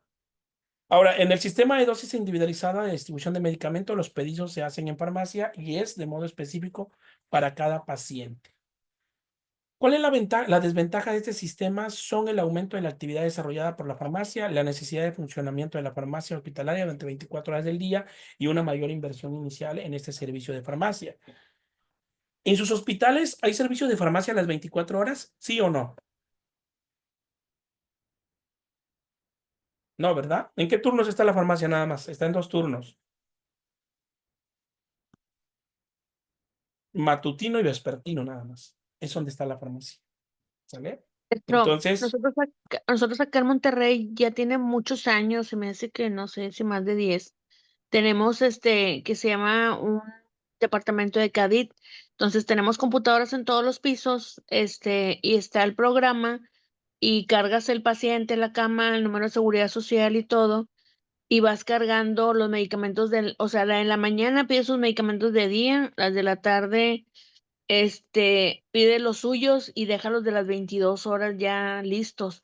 Pero, por ejemplo, si nada más ocupas una tableta de paracetamol, te la mandan en un sobrecito, claro, rotulado con todo fecha de caducidad, así como si fuera, pero nada más es la dosis, o sea, para ese paciente. O sea, ya no hay que, por ejemplo, surtías todo el medicamento en los endis, ¿verdad? En los abastecimientos que había en los pisos, y cuando ibas a buscar ya no había medicamento. Entonces ahora todo el medicamento te lo mandan por la tableta que le vaya a tocar a las 22, o sea, según el horario que manejen, ya llega están en unas cápsulas, llegan por vacío y llegan en unos, así es. y Sí, sí, entonces así los lo manejamos. famosos. Ahora le está bonito son los famosos envíos por el famoso, ¿cómo se Sí, llama?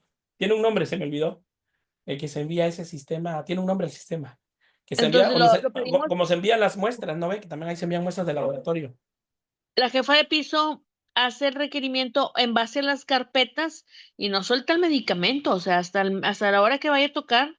Y pues sí, se te atrasan los medicamentos, ¿verdad? Pero agarramos carrito y lo se va administrando paciente por paciente y se va diluyendo en el momento.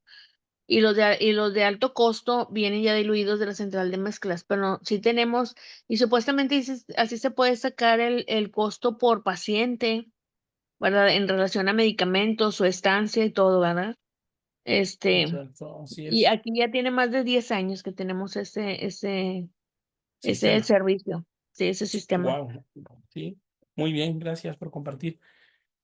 Al menos aquí en Oaxaca apenas se está implementando en Oaxaca. Bueno, en el hospital donde trabajo apenas lo están implementando. Yo trabajo en el ISSSTE. El sistema de distribución de medicamentos de dosis unitarias se constituye en una cantidad ordenada de medicamentos en forma de dosis listas para usar en el paciente de acuerdo con la prescripción médica en un plazo determinado, que es prácticamente para 24 horas. Las ventajas de este sistema de distribución son mejor control y uso racional de medicamentos. Y hasta cierto punto esto tiene razón, ¿sí o no? Porque seamos sinceros, seamos sinceros. Muchas veces el personal de enfermería extraía medicamentos de la institución para uso particular o en el caso más grave, para uso comercial. ¿Cierto o falso?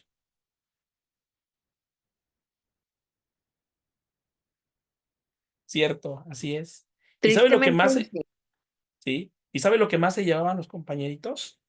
Antibióticos y MBI, multivitamínicos. Y sí, lamentablemente pagamos justos por pecadores, así es la realidad. Por eso es que ahorita el sistema es dosis unitarias por paciente y así se va a hacer a nivel nacional.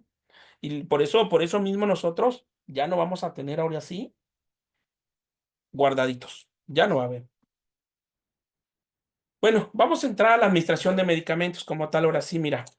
El equipo de enfermería ha seguido tradicionalmente los 5 aspectos correctos de la administración de medicamentos, que son tus 5 correctos, que eso nos enseñaron desde que iniciamos la licenciatura en enfermería, ¿no?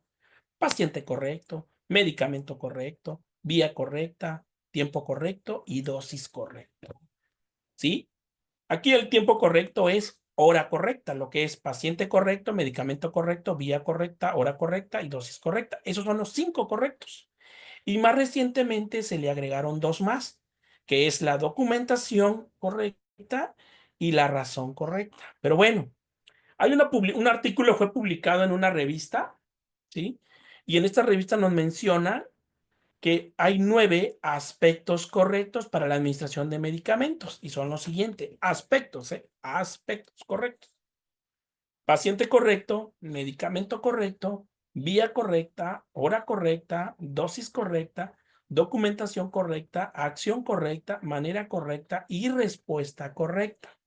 Los 9 aspectos correctos no garantizan que los errores de medicamentos no se produzcan, pero su formulación ayuda a mejorar la seguridad y la calidad de atención al paciente durante la administración de medicamentos. ¿Y cómo se le llama a esto? A esto se le llama los 10 correctos. ¿Qué faltó acá en esto? Faltó una parte que se llama fecha de caducidad correcta. Y esos son los 10 correctos en la administración de medicamentos. Y yo te pregunto a ti, ¿sí? ¿Hay alguien aquí presente del diplomado de vacunas? ¿Algún alumno de vacunas? Ahí está, Delfina. ¿Me escucha, Delfina? En primer nivel de atención, Delfina, ¿tenemos que aplicar los 10 correctos? ¿Sí o no? Para la administración de medicamentos. Que por lo regular es vía oral lo que se da en primer nivel de atención, ¿no? Sí, dice Delfina, así es. Lo tenemos que utilizar los 10 correctos, ¿sale? Muy bien, Delfina, gracias. Y vamos a ver el primero. Paciente correcto, pues este ya lo sabemos nosotros, ¿no? Nuestro paciente tiene que ser el correcto. El medicamento debe administrarse al paciente a quien fue prescrito. Este correcto es claro y parece ser simple, pero con base en circunstancias o eventos, la administración de medicación para el paciente correcto puede convertirse en una acción delicada. Preguntarle a un paciente, ¿usted es el señor Antonio? Puede implicar un riesgo, ya que 2 pacientes pueden tener el mismo nombre o tener nombres homófonos, o sea, iguales, diferentes pero con sentidos similares, lo que impide la comprensión. Entonces nosotros ya sabemos cómo voy a identificar a mi paciente correcto. ¿Cómo lo hago para identificar a mi paciente correcto? Son dos aspectos que voy a tomar en cuenta. ¿Cuál es el primero?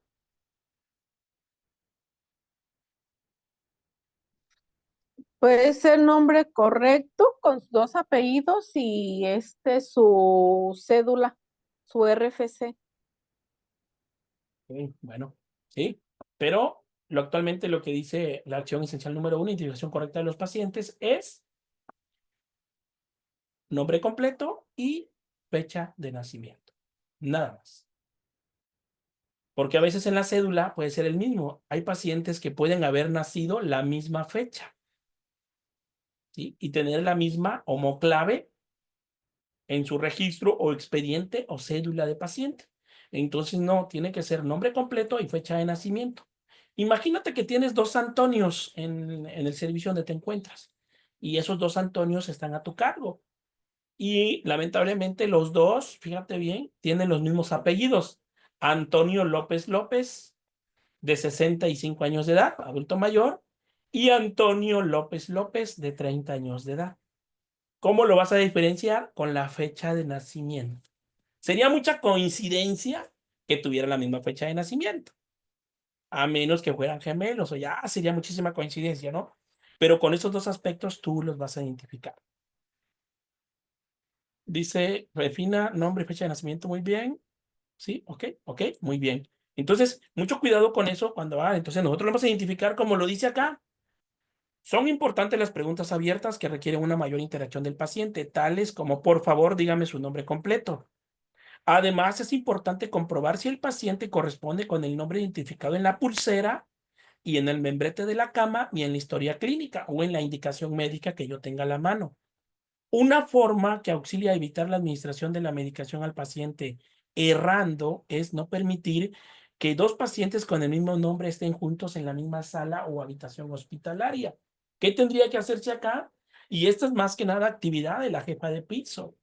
La jefa de piso tiene que separar a esos pacientes y no darle a esos mismos pacientes que se llaman igual a la misma compañera, porque puede presentarse errores, ¿ok? El 2, medicamento correcto. Aquí existen varias causas relacionadas con estos errores. Una de ellas es la similitud entre los nombres de los medicamentos. Una salida para minimizar las incidencias es prescribir el medicamento según el nombre genérico del principio activo, pero aún así puede haber similitudes entre los sonidos. Y te voy a mencionar dos, por ejemplo, ¿no? Fíjate bien, metoprolol y propanolol. ¿Se escucha igual o no? Metoprolol, propanolol. Similares. Entonces, te puedes confundir. Entonces, ¿ahí qué se tendría que hacer? En uno vamos a agarrar metoprolol y en otro podemos tomar el nombre comercial del medicamento para no confundirnos en la administración. ¿Ok? Pero aún así puede haber similitudes entre los sonidos de los nombres de los principios activos, por lo que debe confirmarse el nombre del medicamento antes de su administración. Y el paciente sabe qué medicamento toma, ¿sale? Por eso tú le vas a decir, don Juanito le toca su propanolol, ¿sí? De 20 miligramos. No, no, no, yo no tomo propanolol, yo tomo metoprolol y tomo 50 miligramos, media tableta. Ah, ok, entonces aquí se equivocó. Corrobora su indicación médica con el médico y regresa a ver. Entonces, usted toma metoprolol, 50 miligramos vía oral, ¿es correcto? Sí, y ya procedes, ¿sale? Entonces, eso es muy importante lo que nosotros tenemos que hacer. No te olvides, ¿sale? El paciente sabe perfectamente qué es lo que toma. Siguiente punto, vía correcta. La vía de administración correcta es un desafío para el personal de enfermería que trabaja en un hospital. El profesional debe administrar el medicamento solamente por la vía prescrita. Hay estudios que afirman que en el aumento en la complejidad de los medicamentos y el avance tecnológico aumentan los riesgos asociados con la administración y en las vías de estos pacientes. Y por ejemplo, te voy a mencionar un medicamento común. Todos nosotros hemos aplicado en algún momento la enoxaparina, ¿cierto? Yo te pregunto, ¿en dónde aplicas tú la enoxaparina? ¿Por qué vía y en qué sitio anatómico del paciente? ¿La enoxaparina?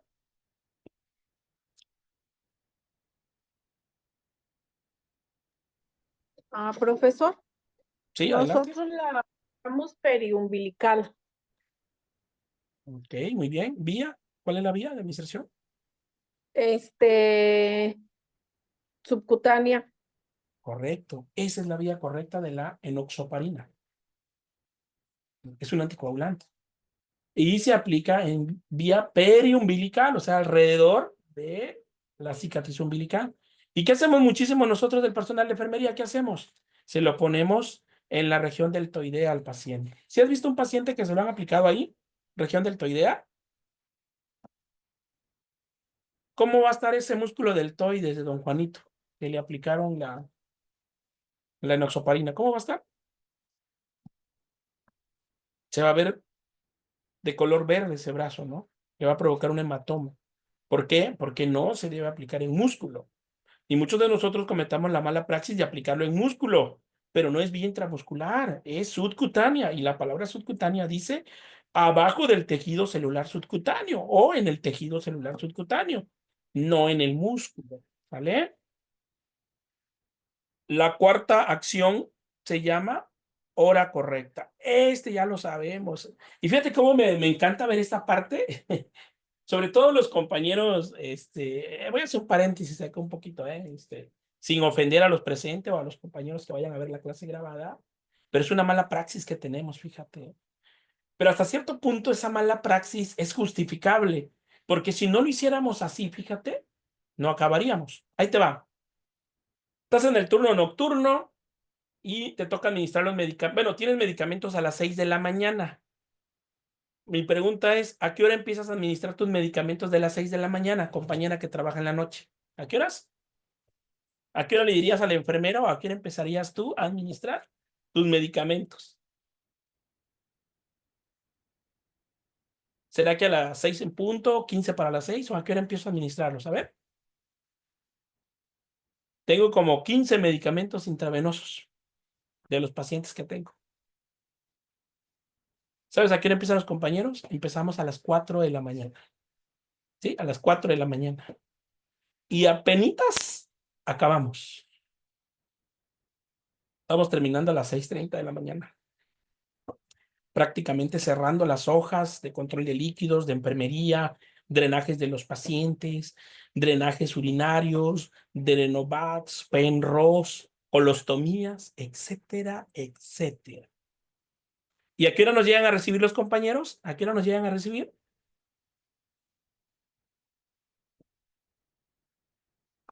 A las 7 de la mañana nos están recibiendo. ¿Y qué pasa si yo empiezo a las 6 de la mañana a aplicar mi medicamento? ¿A qué hora crees que me esté yendo del hospital? A las 8 de la mañana. Exactamente, me voy a atrasar.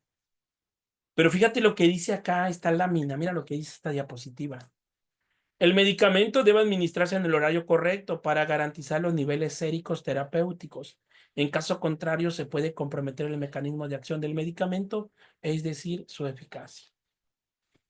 Perdónanos, pacientito, por todo lo que hemos hecho. ¿Okay? Aquí lo dice el manual. Ese es un manual de la OPS, ¿no? Lo dice. Y mira, fíjate bien lo que dice. Un estudio realizado en el año 2006 en unidades clínicas médicas de 5 hospitales de Brasil, se observó que la administración de medicamentos en un horario diferente del que estaba prescrito ocurría en un 32.4% de los casos. Dentro de los principales factores que podían causar esos errores está la ausencia del horario o frecuencia de la administración, el registro de horario incompleto, tachado, ilegible, la sobrecarga de trabajo y la cantidad de medicamentos prescritos en el mismo horario. Por eso aquí fíjate que hay una gran responsabilidad. ¿Hay aquí alguien que sea jefe de piso? ¿Jefe de piso acá? ¿Alguien que en la actualidad tenga esa función? ¿Nadie? Bueno, miren, jefes de piso, algo muy importante. Tienes que establecer horario distribuido para los 3 turnos. A mí fíjate cómo me gusta ese horario, ¿no? A ver, ¿quién avisa ese horario? 6, 14, 22. ¿A poco no está bien bonito ese horario?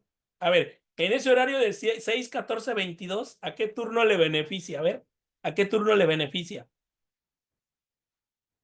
Que no administra medicamentos. ¿Cómo se llama ese turno? Al turno vespertino. Exacto, al turno vespertino no aplica ningún medicamento porque se pone 6, 14, 22. Ceftriaxona, 6, 14, 22. Metronidazol, 6, 14, 22. Albúmina, 6, 14, 22. Dexametasona, 6, 14, 22. Ketorolaco, 6, 14, 22. Y el turno de la tarde está feliz, relajado. ¿Y quién se va a llevar la mayor carga de trabajo? A ver, ¿quién se va a llevar el trabajo, pero en exceso? ¿Quién? ¿Cómo se llama ese El turno? turno matutino. ¿Sabe qué, profesor? Algunas compañeras son bien listas, y acomodan precisamente ese horario de 6, 14, 22, porque se ha visto que en las hojas que nos llevan de urgencias, el medicamento se aplicó a las 8 de la mañana. Entonces, se quiere tomar el horario de 8, 16 y 24 para no despertar también a los pacientes tanto, pero son bien listillas. Pero ese Ya horario cuando sería pasan los justo, ¿a poco no? sí, ese horario Rosa, sería ese muy horario justo. sería justo, ¿no? 8, 16 y 24. O sea, ya se había hablado que era un buen horario en la mañana, en la tarde y en la noche ya dejarán descansar los pacientes, pero son bien listillas y borran. Y cuando le toca pasarlo a la hoja de enfermería, le pone 6, 14 y 22. Exactamente. Pero ahí la encargada tiene que ser la jefa de piso. Entre jefes de piso se tienen que comprender y tienen que llegar a un acuerdo, y también con lo que es la parte de la supervisora del turno y desde luego coordinación de enfermería y jefatura de enfermería. Ahí hay que dialogar, hay que negociar ahí. Acuérdese que en el diploma de administración estamos viendo eso, hay que dialogar, hay que negociar y hay que platicar y no ser así, sobrecargarle el trabajo a algún turno, ¿no? Muy bien, Rosa. Pero fíjate lo que dice acá, mira. La administración de medicamentos en la hora correcta también implica la preparación del medicamento en el horario oportuno y de acuerdo con el tipo de medicamento, como los medicamentos poseen estabilidad distintas, deben observarse lo recomendado por el fabricante. O sea, ¿qué quiere decir? Que se deben administrar en el tiempo que el fabricante de ese medicamento está indicando. Y llegamos al punto 5, dosis correcta. Los profesionales de enfermería deben tener cautela cuando realizan la lectura de una prescripción médica. Un punto decimal mal colocado puede resultar en una disminución o un aumento de 10 veces la dosis de ser administrada. ¿sí? Y ahí, fíjate, déjame decirte que pasa mucho con la tableta. No sé si a ti te ha tocado ver la tableta de clonazepam. ¿Quién ha utilizado la tableta de clonazepam? A ver, clonazepam vía oral, vía oral. ¿En qué presentación viene el clonazepam? ¿En En tabletas? ¿De tableta, cuánto? pero es muy, muy pequeñita, de 2 Ajá, miligramos. exacto. Ahora, la pregunta te dice, le vas a dar un cuarto al paciente de clonazepam, un cuarto. Y muchos de nosotros le damos la mitad. Y no, tienes que partirle en 4 pedacitos y le vas a dar un cuarto. Y entonces en tu hoja de enfermería, ¿cómo vas a registrar esa dosis? ¿Cómo le pondrías? ¿Un cuarto de tableta o cuántos miligramos le vas a poner ahí?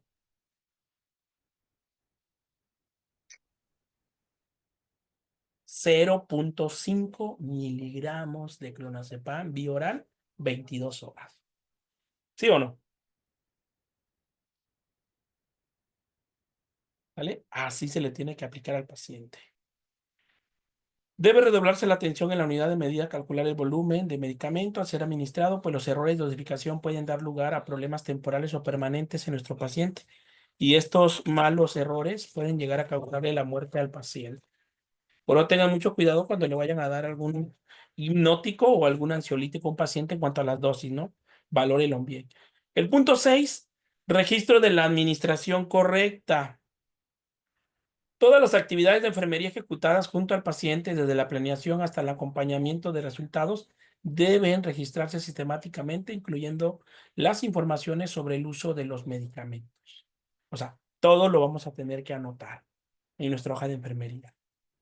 Estos registros proporcionan datos para subvencionar al enfermero en el establecimiento del plan de cuidados de enfermería, contribuyen a la comunicación y la información del paciente y posibilitando la educación, la investigación, la realización de auditorías y la verificación de aspectos legales que ojalá nunca te encuentres en una demanda.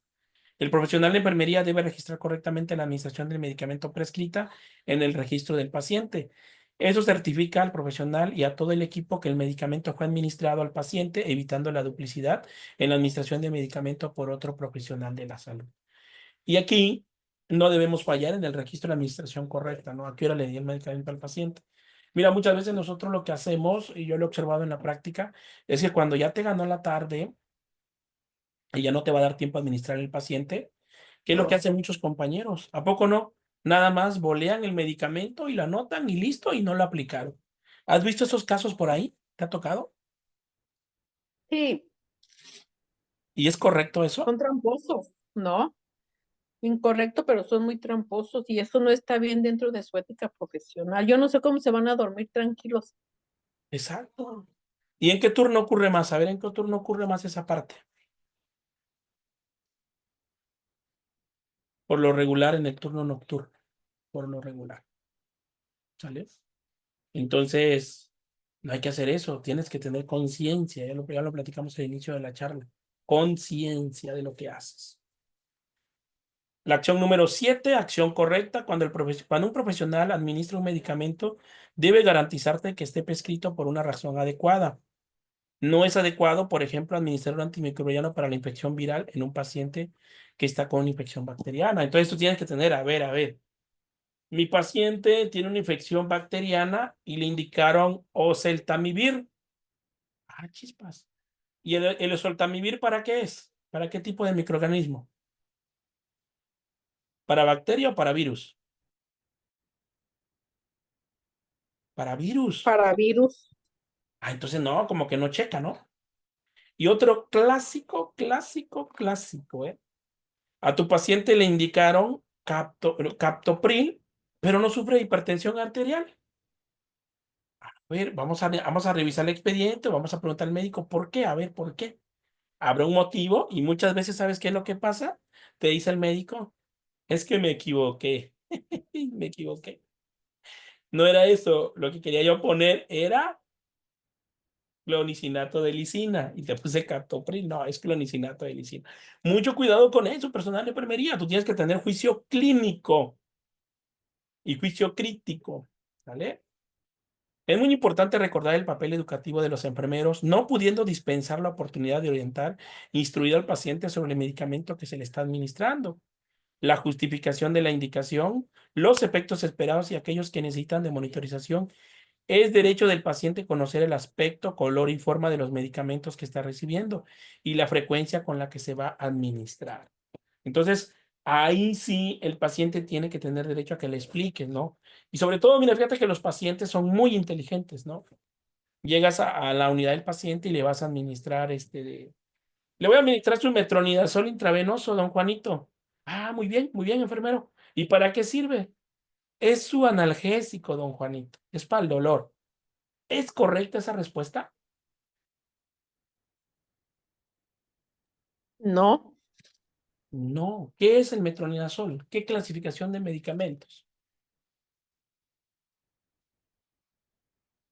Es un antiparasitario, ¿sí? Entonces, pero como el paciente es inteligente y como tiene el internet a la mano, teclea metronidazol y ¿qué crees que le aparece?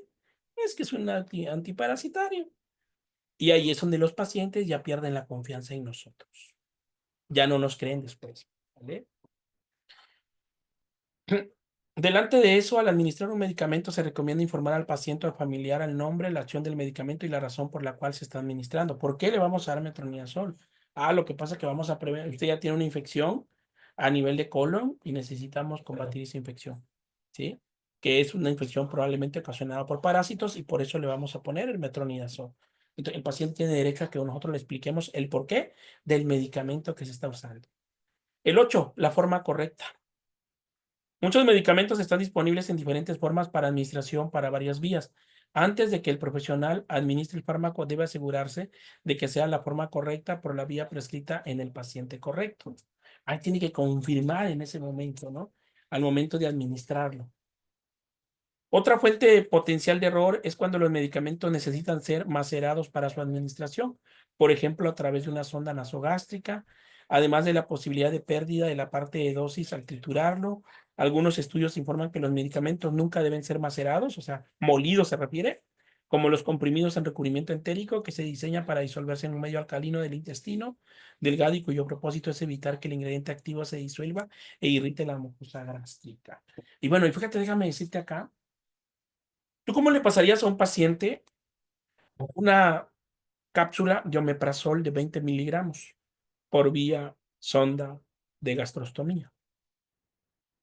¿Sí? El paciente no tiene vía periférica, no tiene vía periférica. ¿Cómo le pasarías tú el omeprazol? Cápsulas. ¿Qué harías?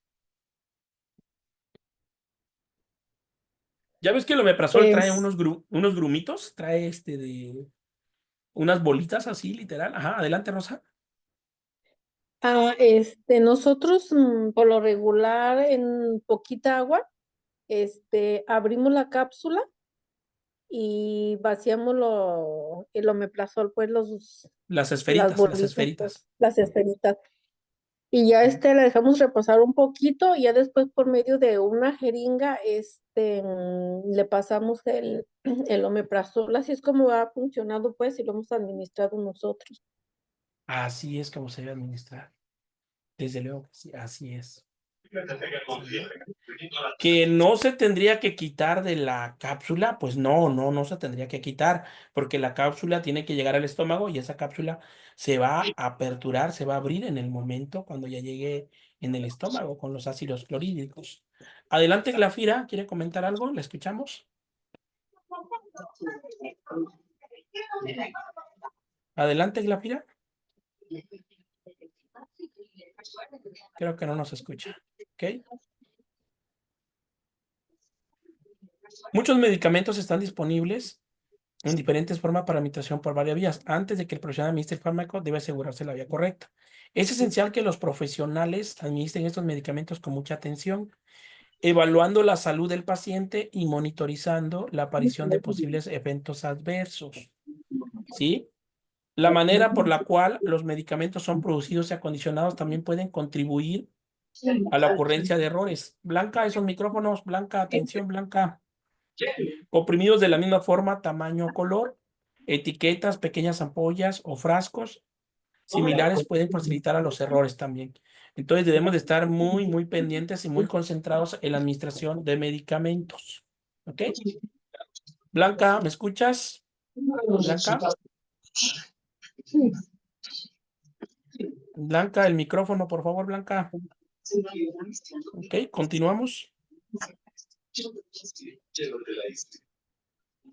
La buena interacción entre los diversos sectores a fin de que sean propuestas estratégicas para el cambio de determinada rutina o incluso la notificación de determinados envases similares o que contengan información dudosa de los fabricantes y de las agencias reguladoras de vigilancia o de salud son esenciales para evitar o reducir el mínimo de errores en la medicación. Y entonces tenemos que tener mucho cuidado, no nos vayamos a confundir de frasco. Blanca, Blanca, ¿me escuchas? Blanca. Esto no usa el doctor más cosas frías y calientes. Se sostiene bien la protección diaria contra la sensibilidad anual. Yo recomiendo que publicamos que funcione. Blanca.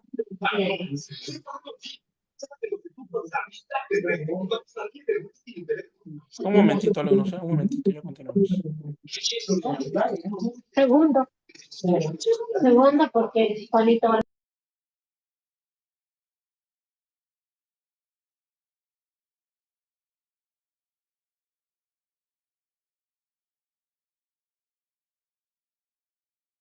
Ok, continuamos, continuamos ya. Muy bien. Las farmacias hospitalarias tienden a su disposición información sobre la vía de administración, dilución, incompatibilidad y dosis usuales de medicamentos, adjuntando las etiquetas que los boletos informativos de los envases de medicamentos ya traen. Ojo, mira, yo te voy a hacer una pregunta, a ver, ¿tú has aplicado la vancomicina, alumno? ¿La vancomicina? ¿En qué solución voy a diluir la vancomicina? A ver, voy a aplicarle a mi paciente ahorita vancomicina 1 gramo. El instructivo de este medicamento te especifica en qué solución lo vas a administrar. A ver, ¿en qué solución se administra la vancomicina? ¿Quién me dice? No es en solución salina, ¿eh? No. De hecho, sabemos que la solución salina es la solución ideal para diluir. Bueno, es la solución vital o primaria o esencial para diluir medicamentos. ¿Sabes cuál es? La glucosa al 5%. En 250 mililitros de solución glucosa voy a administrar mi gramo de vancomicina. ¿Por qué? Porque la vancomicina es muy irritativa para mi usuario. Irritativa. Entonces, tengo que diluirla bien, y sobre todo en solución glucosa, para evitar que sea tan agresiva para mi catéter que tenga mi paciente. El 9, respuesta correcta. Una vez que se administra el fármaco, el enfermero debe acompañar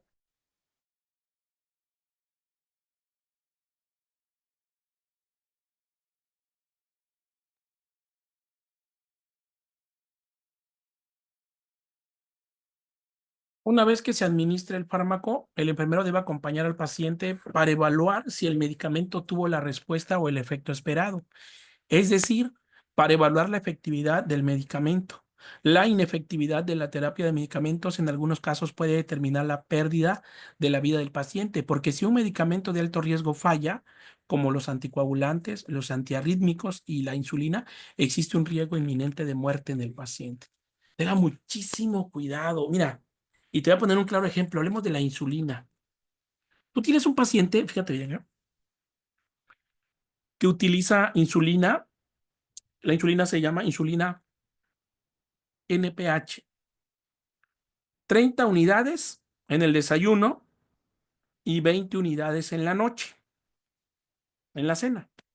Por lo regular, tú sabes que los pacientes en un hospital desayunan a las 8 de la mañana, la comida es a la 1 de la tarde y la cena es a las 6 de la tarde. Todos nuestros pacientes diabéticos tienen destroxis preprandial, que quiere decir vamos a medir glicemia capilar antes de que coman o ingieran alimentos. Tú llegas a las 18 horas con tu paciente, ya está su charola en la mesa, le vas a proceder a medir la glicemia capilar y te reporta una cifra de 100. Tiene 100 miligramos por decilitro de glucosa, tu paciente. Va a cenar y tiene indicado aplicarle 20 unidades de insulina NPH. La pregunta que yo te hago acá, ¿le vas a aplicar esos 20 miligramos de insulina NPH? ¿Sí o no? ¿Y por qué? No, como nada más son vales, lo que quiero es gastar. ¿Sí o no? ¿Se lo vamos a administrar o no? Va a quedar más claro.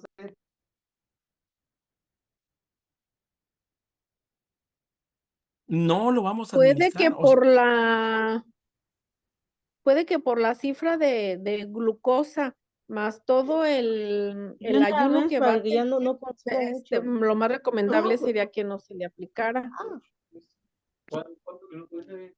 así es, no se le va a aplicar.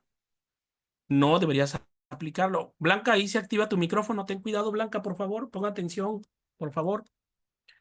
Mira, no lo tenemos que aplicar. No, porque si no, al compañero del turno nocturno le vamos a dar el susto de su vida, ¿eh? El susto de su vida. Y sobre todo le vamos a tener que llevar un bolillo para que coma nuestro compañerito, ¿eh? No. Mira, la mayoría de las hipoglicemias ocurren en la madrugada, alumno. En la madrugada. Y la pregunta es, ¿dónde está el personal de enfermería en la madrugada? ¿En dónde están nuestros compañeros? ¿En dónde están? ¿O qué están haciendo? Sí, somos seres humanos, ¿o no, compañeros? Algunos están descansando. ¿Sí o no? ¿Y el familiar del paciente qué está haciendo en ese momento? ¿Será que está en vela toda la noche cuidando a su paciente? ¿Qué está haciendo el familiar? A veces por el cansancio de los días prolongados de estancia intrahospitalaria, ellos también se cansan y la mayoría pues los vence el sueño y también están dormidos y se confían en que personal de enfermería va a estar más al pendiente que ellos. Exacto. Y por eso muchas muertes ocurren en la madrugada. Ni cuenta se dieron cuando ya se murió el paciente. ¿Y cómo pasó? No, por eso ahí tienes que tener juicio clínico. A ver, tiene 100 de glucosa. A ver, don Juanito, mire, le trajeron una quesadilla, le trajeron un té. Desde luego su dieta es para diabético, ¿no? Es para diabético, no trae azúcar. Y le trajeron un pedazo de manzana hervida y le trajeron brócoli, chispas. Tiene 20 unidades de NPH y tiene 100 de glucosa. No, pues como que no, verá, como que algo no cuadra, ¿no? Ay, bueno, y le trajeron 3 galletas Marías, no, pero 3 galletas Marías no es nada para él, no, no, no. ¿Sabe qué? No, no se lo aplica. No se lo debes aplicar. ¿Cuándo se lo debes aplicar, alumno? Cuando tu paciente tenga una glucosa mayor de 130. Si tu paciente tiene glucosa mayor de 130, ahí sí aplica. Lo menor de 130, no. Tienes que valorar mucho el juicio clínico, si no ese paciente sí va a hipoglicemiar. ¿Por qué? Porque va a pasar prácticamente 12 horas en ayuno hasta que llegue el próximo desayuno. ¿Sale? Mucho cuidado con eso, bastante cuidado, ¿eh? Para evaluar la respuesta correcta es importante controlar, por ejemplo, los signos vitales, los niveles de glucosa en sangre u otros parámetros fisiológicos, tales como la producción de orina, la aparición de efectos secundarios o reacciones adversas tras la administración de ciertos medicamentos. También deben ser observadas y registradas. Si la institución de salud cuenta con sistema de notificación o relato de esos casos, el profesional de enfermería debe de registrarlos en la historia clínica, realizar la notificación y remitir al departamento responsable. Ese servicio ya existe, ¿no? El reporte de eventos adversos ya existe. Ya todos los tenemos que hacer. Pero la gran pregunta acá es, ¿será que un personal de enfermería tenga realmente la dignidad de decir, jefa, me equivoqué, vengo a reportar mi evento adverso? ¿Ustedes creen, alumnos, que sí hay compañeros que hacen ese reporte de eventos adversos o se quedan callados, como no evolucionó más, como no pasó nada, pues mejor no comento nada? ¿Qué piensan? ¿Será que sí lo reportan los compañeros o no?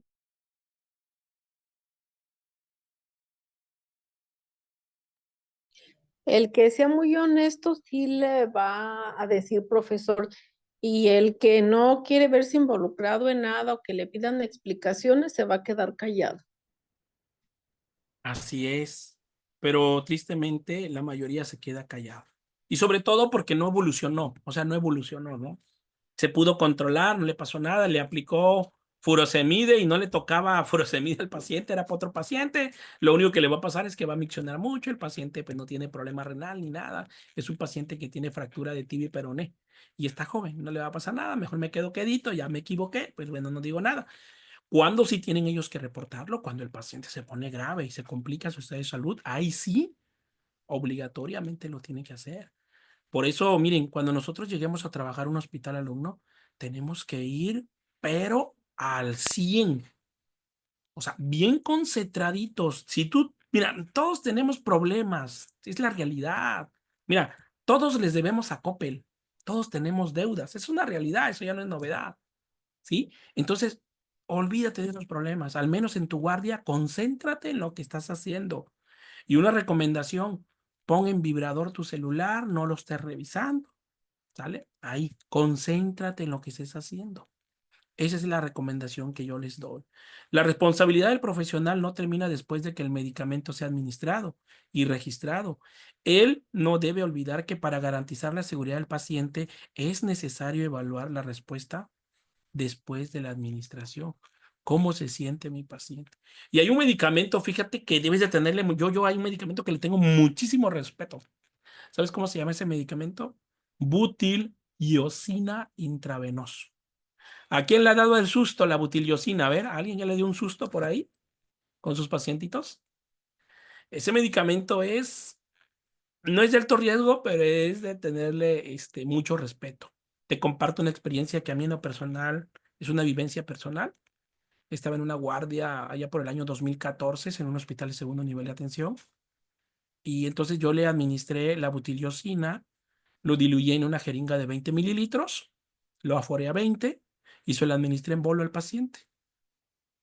Le terminé de pasar la dosis y el paciente era un paciente joven, aproximadamente 28 años de edad, paciente de traumatología ortopedia, tiene una fractura de húmero y me dice, enfermero, me siento mal. Nah, no es cierto, nah, me estás cotorreando, ¿verdad? No, de verdad me siento mal. Siento mi corazón está latiendo muy rápido. Enfermero, enfermero, me siento mal. Me dio el susto de mi vida, te lo juro. ¿Qué le provocó la butiliosina al paciente? Le provocó una taquicardia transitoria. Sí. Afortunadamente, pues estaba en un hospital, la llamé al médico y le administramos hidrocortisona y me dieron un bolillo para el susto, que sí me lo comí, de verdad, ¿eh? Entonces, mucho cuidado, mucho cuidado. En la administración segura de medicamentos está en juego tu cédula profesional, está en juego tu honorabilidad y lo más triste, que puedes terminar en la cárcel, de verdad, que sí, que sí. Profesor, Entonces, adelante. a mí me pasó, pero en lo personal, con la butilliosina. Llegué con cólico rinoureteral, me aplicaron una butilliosina y también fue una experiencia, siente que yo también le dije, oye, me empiezo a sentir mal. Pero nada más fue una butil. Le dije, pero es que me estoy sintiendo muy mal. Haga de cuenta que siente uno que el corazón crece a dimensión de como si quisiera expandirse el tórax, y es una taquicardia que siente uno que le sale el corazón por los oídos, por la nariz, siente uno, no ve, o sea, yo no veía, se me Sientes fue que la se te va la vista. vida, sientes que se te va la Sí, vida, sí, exactamente, sí, sí, sí, sí, sí, literal, sí, literal, sí, sí. sí. Y se espantó su compañera, supongo.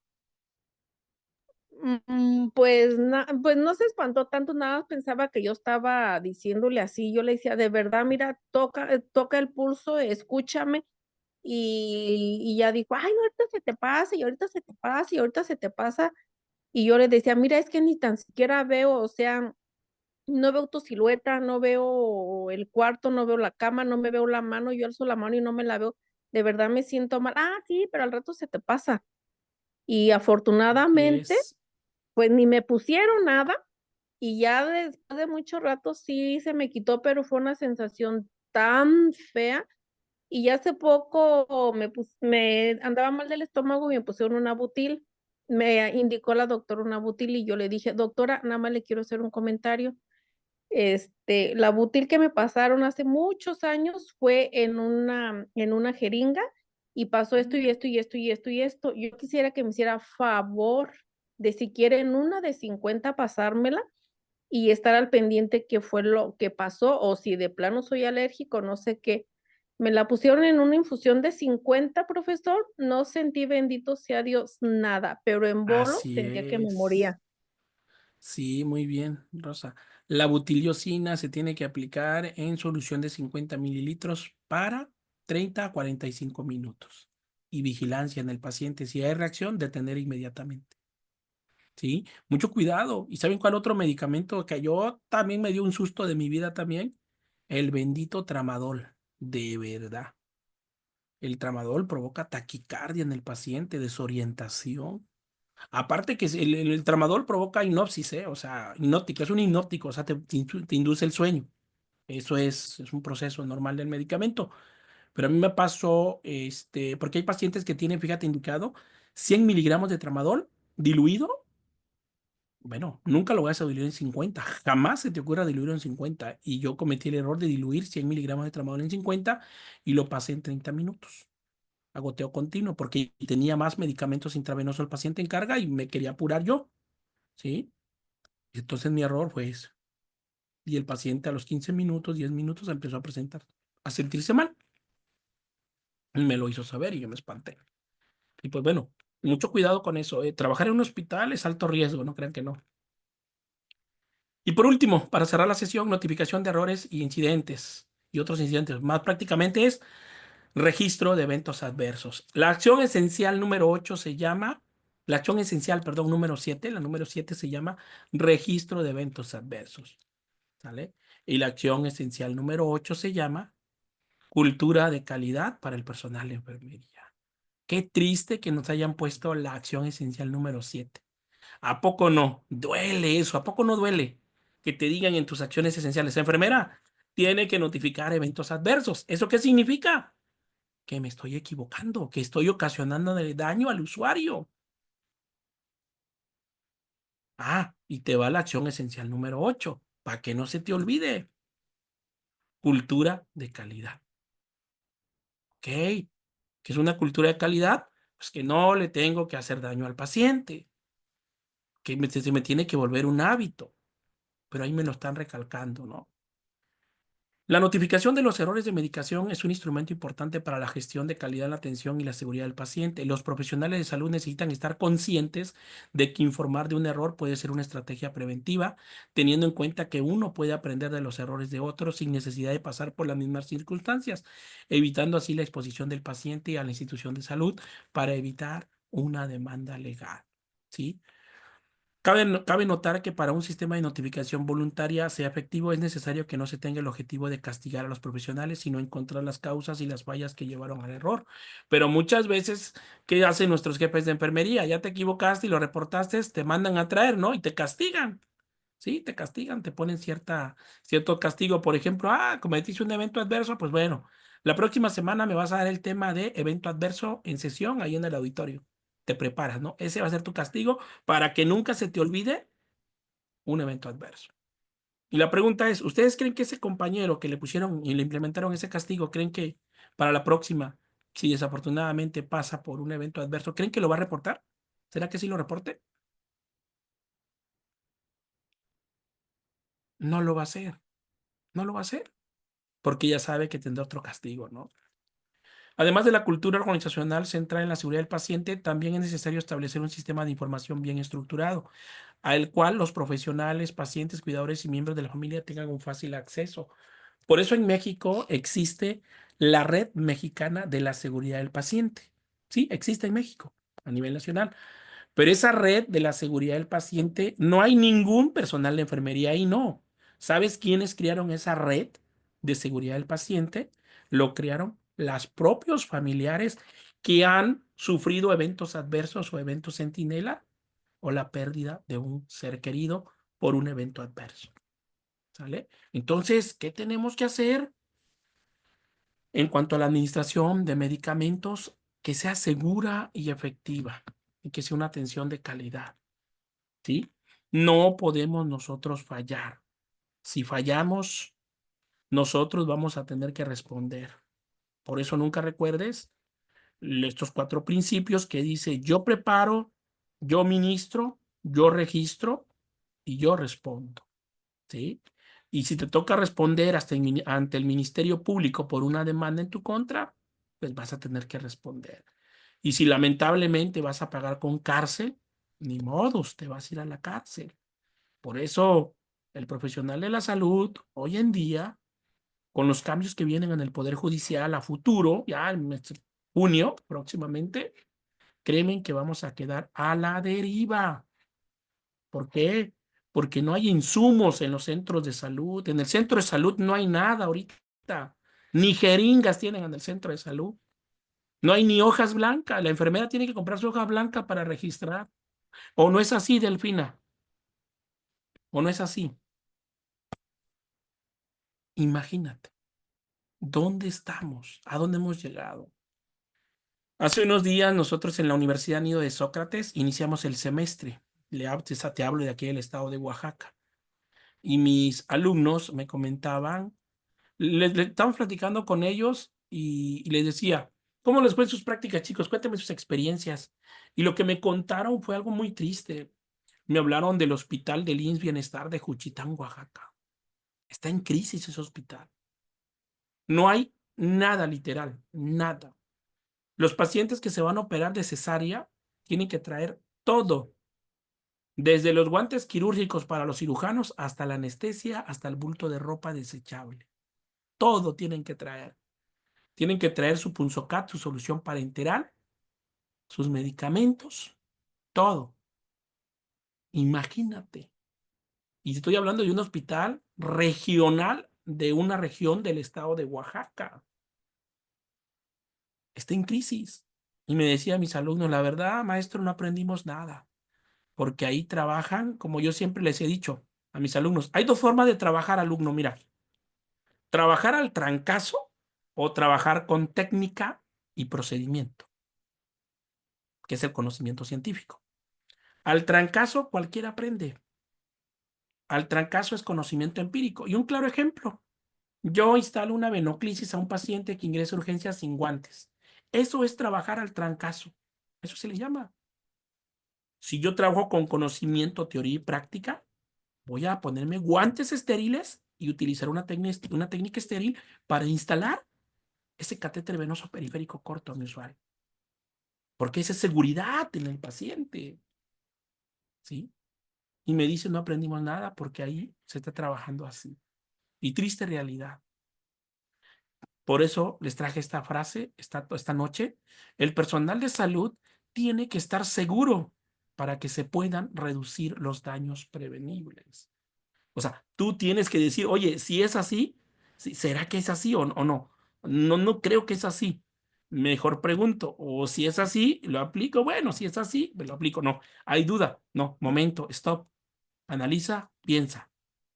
Piensa, actúa. No actúes y pienses. Primero hay que pensar y después actuar. Para eso tenemos nosotros como personal operativo de un servicio, ¿quién es mi jefe inmediato? Rosa Alcaraz. ¿Quién es mi jefe inmediato?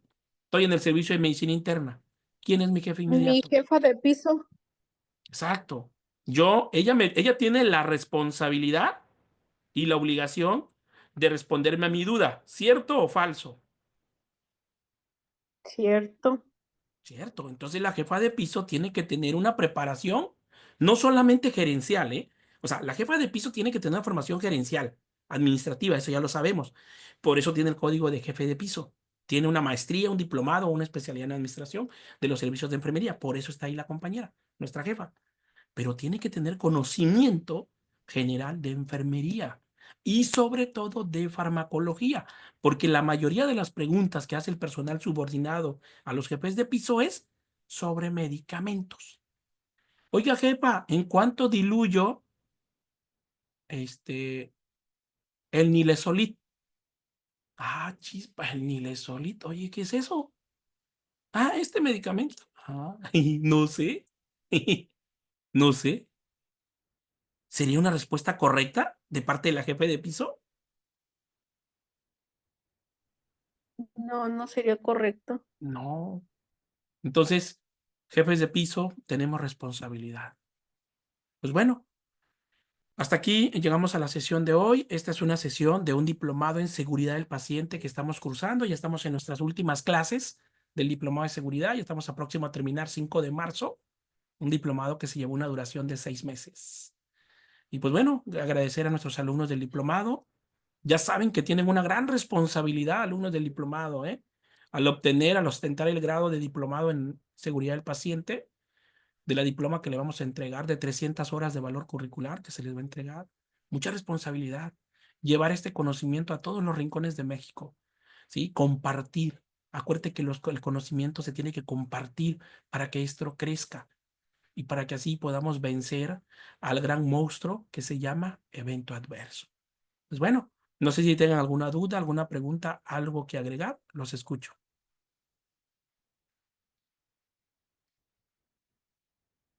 Bueno, para los alumnos que participaron de manera externa, si alguien gusta obtener la constancia de esta sesión, tiene un costo de 200 pesos. Por aquí les voy a dejar mi número de WhatsApp, ¿sí? Para que me envíen un WhatsApp si alguien desea obtener. El curso es avalado por la Escuela Superior Nido de Sócrates del estado de Oaxaca. Ahí les compartí mi número, 951-426-6508. Se llevarían la constancia con el tema seguridad en la administración de medicamentos. Valor curricular 2 horas. Pues bueno, no hay nada que agregar. Muchísimas gracias a todos por participar, a los alumnos del diplomado, a los alumnos que nos acompañaron. Un saludo para los alumnos que van a ver esta clase en línea.